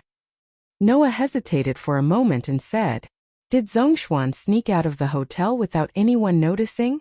Although it's just a guess. Athena nodded casually. But the president has been staying here, and no one has seen him. If recuperating is an excuse, then this person is very likely not in the hotel anymore. Athena's words were unusually convincing. If President Chiwu is not in the hotel, where did he go? Saitiko couldn't hide his uneasiness. What is he doing in the Tokyo area? Letting such an ambitious guy wander around in his territory was indeed not a good thing to worry about. It was natural for Saitiko to be so uneasy. Not only Saitiko but even Mugging and Rintaro frowned. Noah was the only one who suddenly said this. Mugging, the person I asked you to send to monitor Zhongshuan during the international conference is following him now, right? When Noah mentioned this, Mugging immediately reacted. Without answering, Mugging took out her phone and walked to the side to make a call.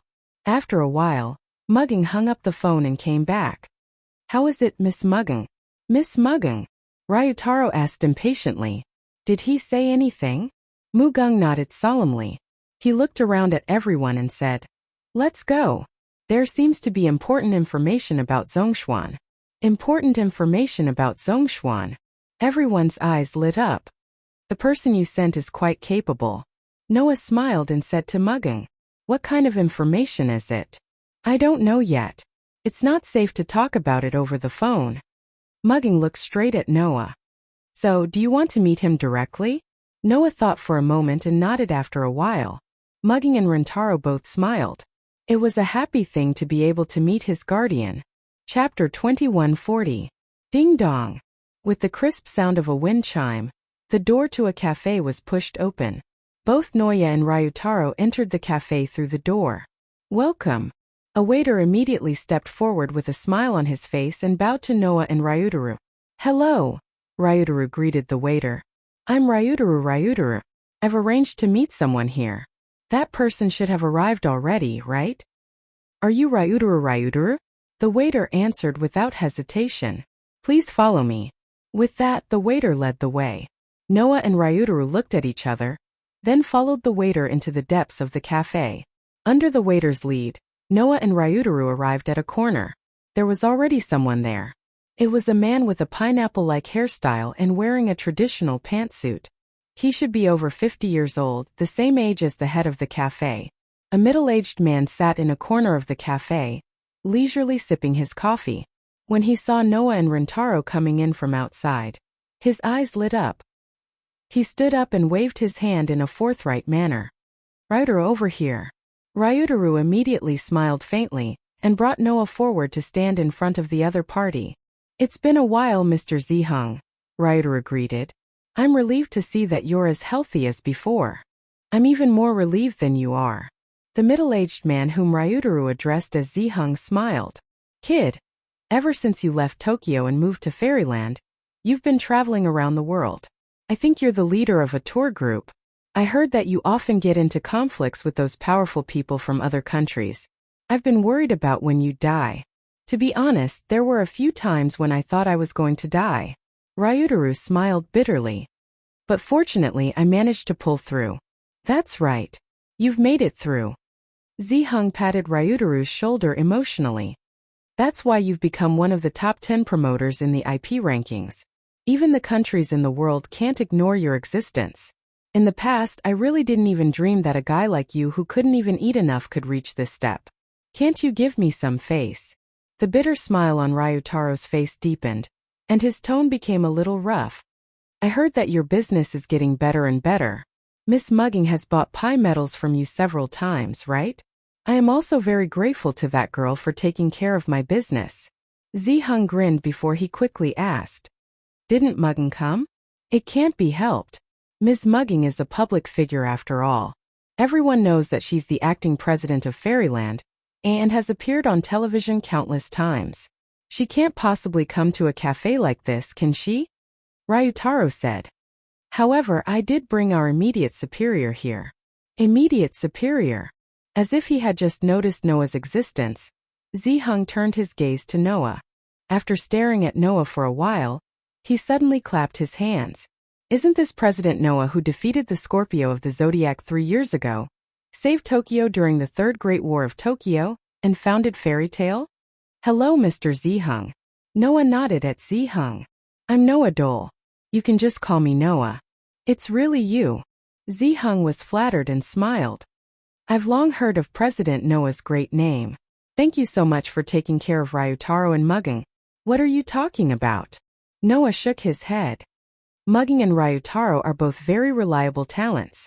They relied entirely on their own efforts to get to where they are today. President Noah, you don't have to be so humble. I know Mugging and Ryutaro better than anyone else. Although these two guys are very capable, they always make mistakes in some inconspicuous areas.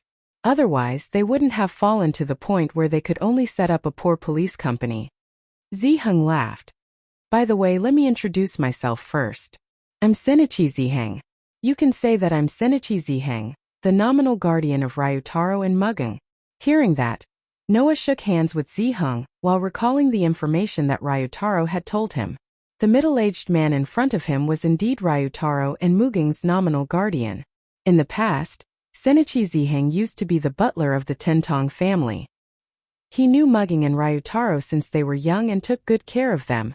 After Mugging and Rintaro severed ties with the Tentong family and completely left, Ziheng Xianyi took on the role of their guardian.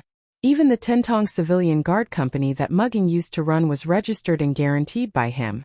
Otherwise, Mugging and Ryutaro, who were still students at that time, would not have successfully registered a company. Not long after that, Shinichi Ziheng left the Tentong family and bought a mine. He specialized in excavating pie metal and started a business. Because of that, Shinichi Ziheng had many connections and helped Mugging and Ryutaro a lot. Previously, when Noah asked Mugging to send someone to keep an eye on Xianshi, the person that Mugging looked for was Shinichi Ziheng. Alright, don't just stand there. Sit down first. Ziheng welcomed them warmly. Noah and Ryutaro naturally had no reason to refuse and sat down together. At that moment, The attendant who had been waiting at the side finally came up and looked at Noah excitedly. Excuse me, are you really the owner of Fairyland, President Noah, the one who released the artificial artifact and brought the hope of saving mankind? Noah had forgotten that there was an attendant beside him. Looking at the attendant's excited expression, he scratched his cheek. That's me, but please don't tell anyone. I don't want to be surrounded. I understand. The attendant was extremely excited and careful as he spoke to Noah. Thank you so much for bringing us hope, President Noah. Please do your best. I will support you. Can you shake my hand? Looking at the attendant's excited expression, Noah laughed dryly and extended his hand. The waiter immediately blushed and held Noah's hand tightly. Then with an sound, he ran away happily without a trace. Noah was speechless. Even Rentaro was taken aback as he muttered to himself. Could it be that these are the legendary fans? Now there are many people in the Tokyo area who have become fans of President Noah. Ziheng also smiled mockingly. After all, he is the savior who brings the hope of saving mankind. I heard that there are even people in foreign countries who have established a religion and gathered many believers because of this. President Noah may be deified in the future. Noah did not know whether to laugh or cry. He did not expect that after releasing the artificial artifact, it would cause such an effect. This was something that Noah did not expect. After all, in this world, Noah had always been known as the shelter of the cursed child, and was despised by all humans who hated and rejected the cursed child. As such, Noah did not expect that the release of an artificial artifact would make him, who was known as the shelter of monsters, become the savior in people's hearts. This also showed the fickleness of humans. They could hate others because of one factor, and they could also worship others because of another factor. Was this how the saying love begets hate, hate begets love came about? When he thought of this, Noah secretly sighed in his heart. Fortunately, I'm not like Mugging, who often appears on TV and knows what I look like. Otherwise, I'm afraid I wouldn't be able to walk the streets now. However, Noah did not do all this to become the savior and superstar in people's hearts. Noah's actions were only to protect Fairyland and the children. Mr. Ziheng, let's get to the point. Noah looked at Ziheng. Mugging said that you have been watching Chiwu Zhongshuan all this time and you seem to have gained something. It's up to President Noah to judge whether it's a gain or not. Ziheng rummaged through a small bag on the side and took out something from it and put it on the table. I just relied on some connections to get this thing. Hearing Ziheng's words, Noah and Ryutaro immediately looked at the table. Ziheng took out a photo. The person in the photo was Chiwu Zhongshuan. In the photo, Chiwu Zhongshuan was in a dark corner. There was a person in front of him. Chapter 2141. Looking at the photo on the table, Noah and Ryutaru frowned at the same time. There was no other reason. In the photo, in a dark corner, Chiwu Zhongshuan's back and side profile were very clear. However, the face of the person who was talking to Chiwu Zhongshuan was blocked by Chiwu Zhongshuan, so he couldn't see it at all. I only received this photo today. While Noah and Ryutaru were frowning, Ziheng spoke. When Mujenko asked me to find someone to keep an eye on Chiwu Zhongshuan, I asked a worker from the mine to stay in front of the hotel where Chiwu Zhongshuan was staying and keep an eye on him 24/7. Then yesterday, the worker saw Chiwu Zhongshuan sneaking out of the hotel without a single bodyguard. He took a taxi to the 12th district of Tokyo and met the person in the photo. Ziheng pointed at the person in the photo who was blocked by Chiwu Zhongshuan. This photo was taken at that time. In other words, Chiwu Zhongshuan did sneak out of the hotel yesterday and met with someone, right? Ryutaru sorted out the information and looked at Noah. What do you think? What else can I think? Noah curled his lips. Although I don't know what the dictator is planning to do, it can't be anything good if he's doing something so sneaky. The problem is, it seems that someone is planning to help Chiwu Zhongshuan. Ryutaru's tone was a little unfriendly. Chiwu Zhongshuan didn't bring any bodyguards and took a taxi to meet with this person alone. This means that this person should be someone in the Tokyo area, right? Is it a spy that Chiwu Zhongshuan arranged in the Tokyo area? Or did someone really reach an agreement with Chiwu Zhongshuan? Noah said indifferently. In any case, there's too little information to infer anything. Then what should we do? Ryutaru asked. Are we going to take this photo to the hotel to question the dictator? No, now is not the time. Noah glanced at the person in the photo who was talking to Qi Wuzhongshuan. At the very least, I need to confirm who is meeting with Qi Wuzhongshuan in private. Otherwise, even if I kill Qi Wuzhongshuan, there will be a rat spying on us in the dark. That's true. Rentaro nodded. Then how are you going to confirm this person's identity? Go find the Holy Son of Heaven, Noah said bluntly. Although the location in the photo is a hidden corner, since it's not the outer peripheral area that hasn't been rebuilt after the Protogut War, it's possible that a surveillance camera captured this scene. You mean the Holy Son of Heaven? Ryutaru seemed to come to a sudden realization and sighed. Only you would call His Excellency the Holy Son of Heaven by his full name in public. You also said it's in private. Noah smiled helplessly. No matter what, that girl is the ruler of Tokyo. On the surface, I still have to call her respectfully. If you want to call her respectfully, then don't call her that girl. Rentaro rolled his eyes. Otherwise, who are you trying to fool? Hearing this, Noah could only spread out his hands to show that he was innocent. He couldn't help it. No matter what, he shouldn't call his lover Lord Holy Son of Heaven. If he did, the first person to complain would be the Holy Son of Heaven. Ziheng, who had been quietly listening to the conversation between Noah and Rentaro, couldn't help but smile. Although I don't know what's going on, but this photo of mine should be of some help to you, right? Of course, Rentaro said without hesitation. You've helped us a lot, Mr. Ziheng. I'll take this photo with me. Noah put away the photo on the table and said to Ziheng, Mr. Ziheng, thank you so much for your help. You're welcome. My matter is insignificant. You're the master of fairyland. If you want to find someone to spy on someone, it's just a matter of moving your lips. I should be grateful that I can help. Ziheng waved his hand and smiled generously. Of course, if President Noah can take care of my business a little, that would be even better. I'll keep that in mind. Noah shrugged helplessly. Anyway, thank you for your help, Mr. Ziheng. Aya, you're too polite.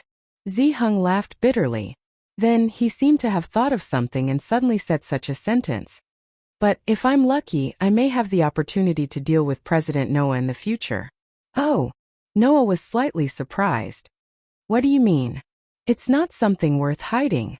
Ziheng looked at Noah and said solemnly. Actually, I plan to participate in the election of the next ruler of Tokyo. The election of the next ruler of Tokyo. Noah was stunned. Mr. Ziheng? Rentaro was completely stunned and did not react for a long time. Then Noah and Rentaro looked at each other. Seems that I've scared you. Ziheng scratched his head apologetically and laughed. Just pretend that you didn't hear it. Unfortunately, it was really difficult to pretend that they did not hear it.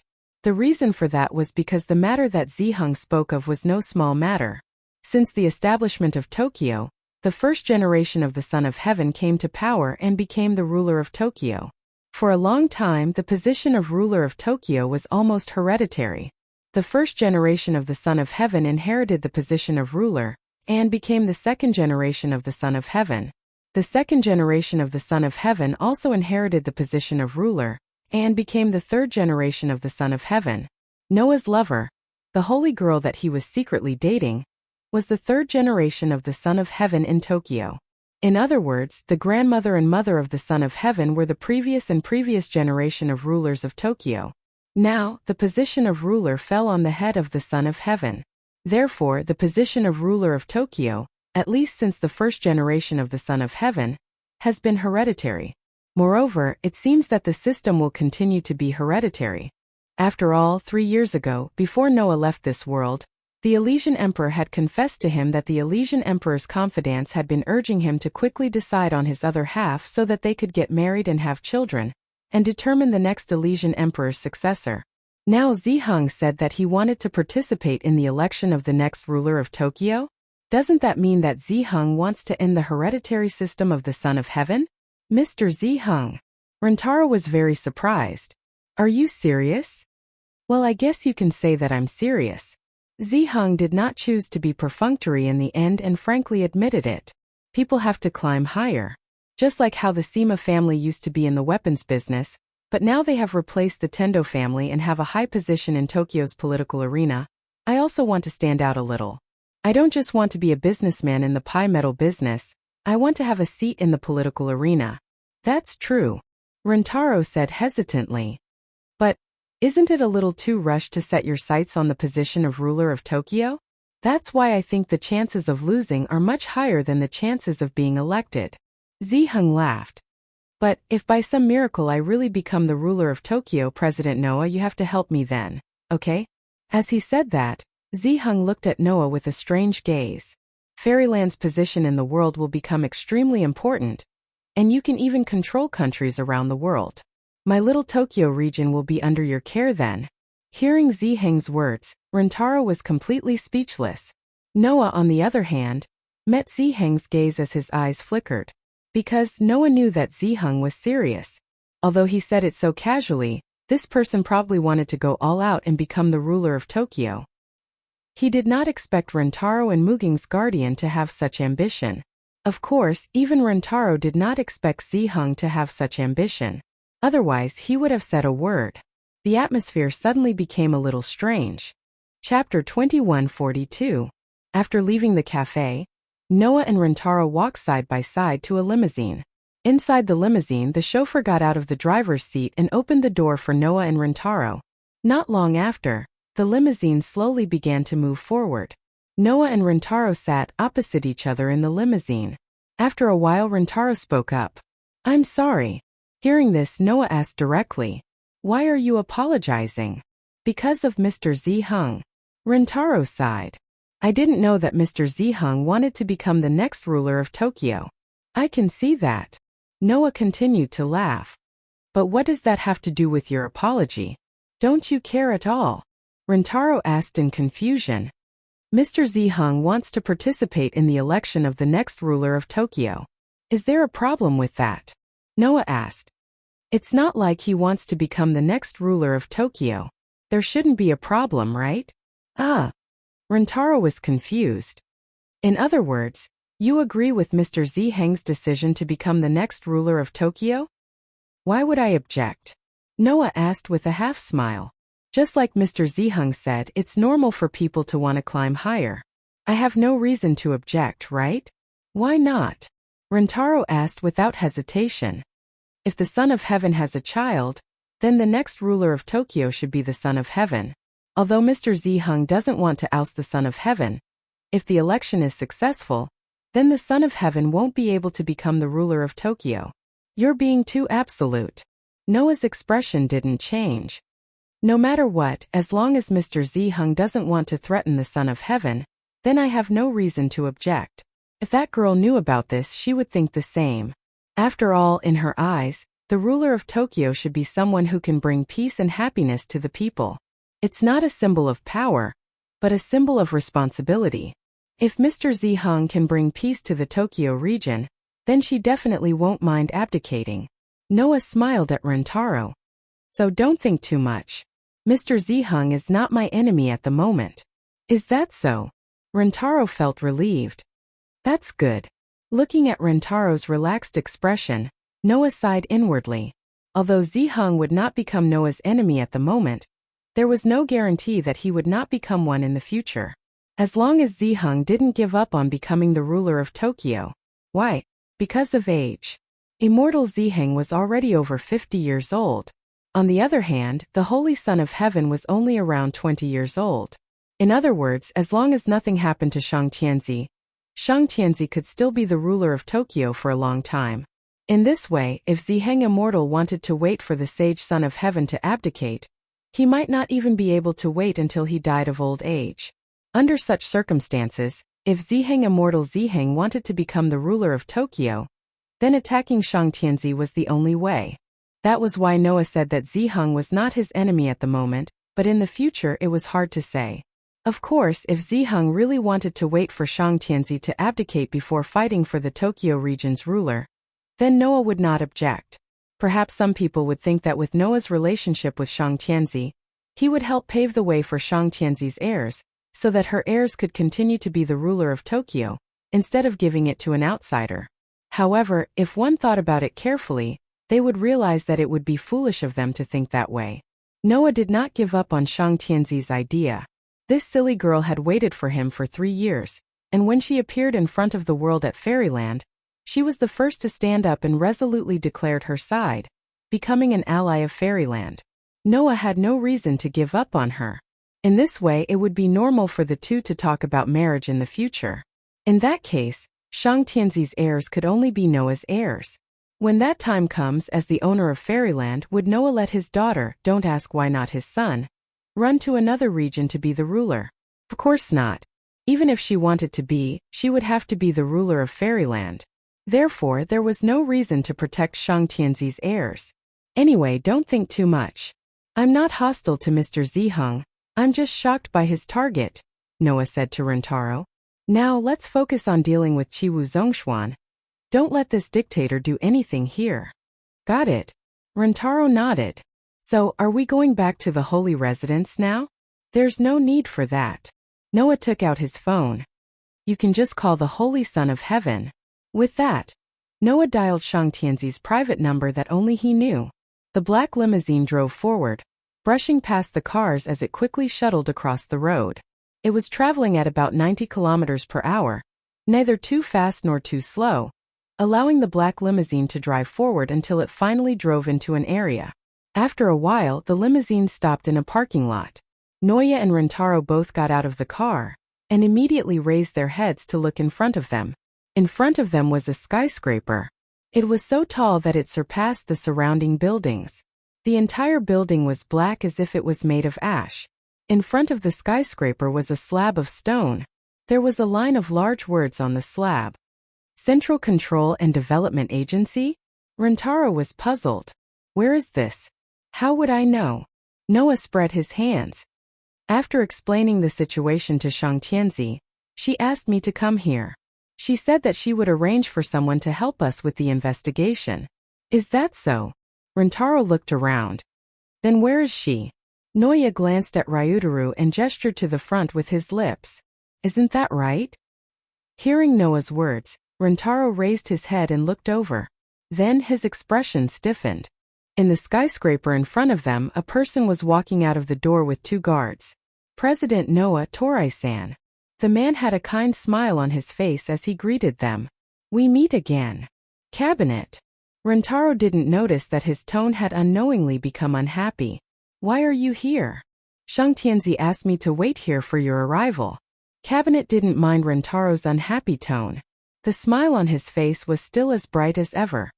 Didn't you two want to see the footage captured by the surveillance cameras in the Tokyo area? I'm here to help you too. Why are you here to help us? Ryutaru swallowed back those words with all his might. Meanwhile, Noah, who had been observing Ryutaru's performance, chuckled inwardly. This kid's attitude towards Cabinet Duru is so bad. Is it because Cabinet Duru used to be Mugen's fiancé? It seems that it's better to let this kid have less contact with Cabinet Duru. Otherwise he might go berserk. At once, Noah turned to Toshiro and said, Cabinet Duru, can you show me the footage captured by the surveillance cameras in the Tokyo area? Shang Tianzi asked me to do my best to fulfill President Noah's request. Since it's an order from Shang Tianzi, I naturally have no reason to refuse. Cabinet Duru nodded without hesitation. The two of you please come in with me. After that, Toshiro gestured toward the skyscraper with a please gesture. Then Noah led Ryutaru, who was still in a bad mood, into the pitch-black skyscraper under the guidance of Toshiro Akiyama. There wasn't anything special about the interior of the skyscraper. It looked like a company building with people walking around everywhere. Noah and Rentaro took the elevator with Cabinet Duru. The elevator ascended at an astonishing speed and reached the 65th floor in one breath. Finally, Cabinet Duru led Noah and Rentaro to a room labeled Control Room. The bulletproof glass door opened, revealing the scene inside the room to Noah and Rentaro.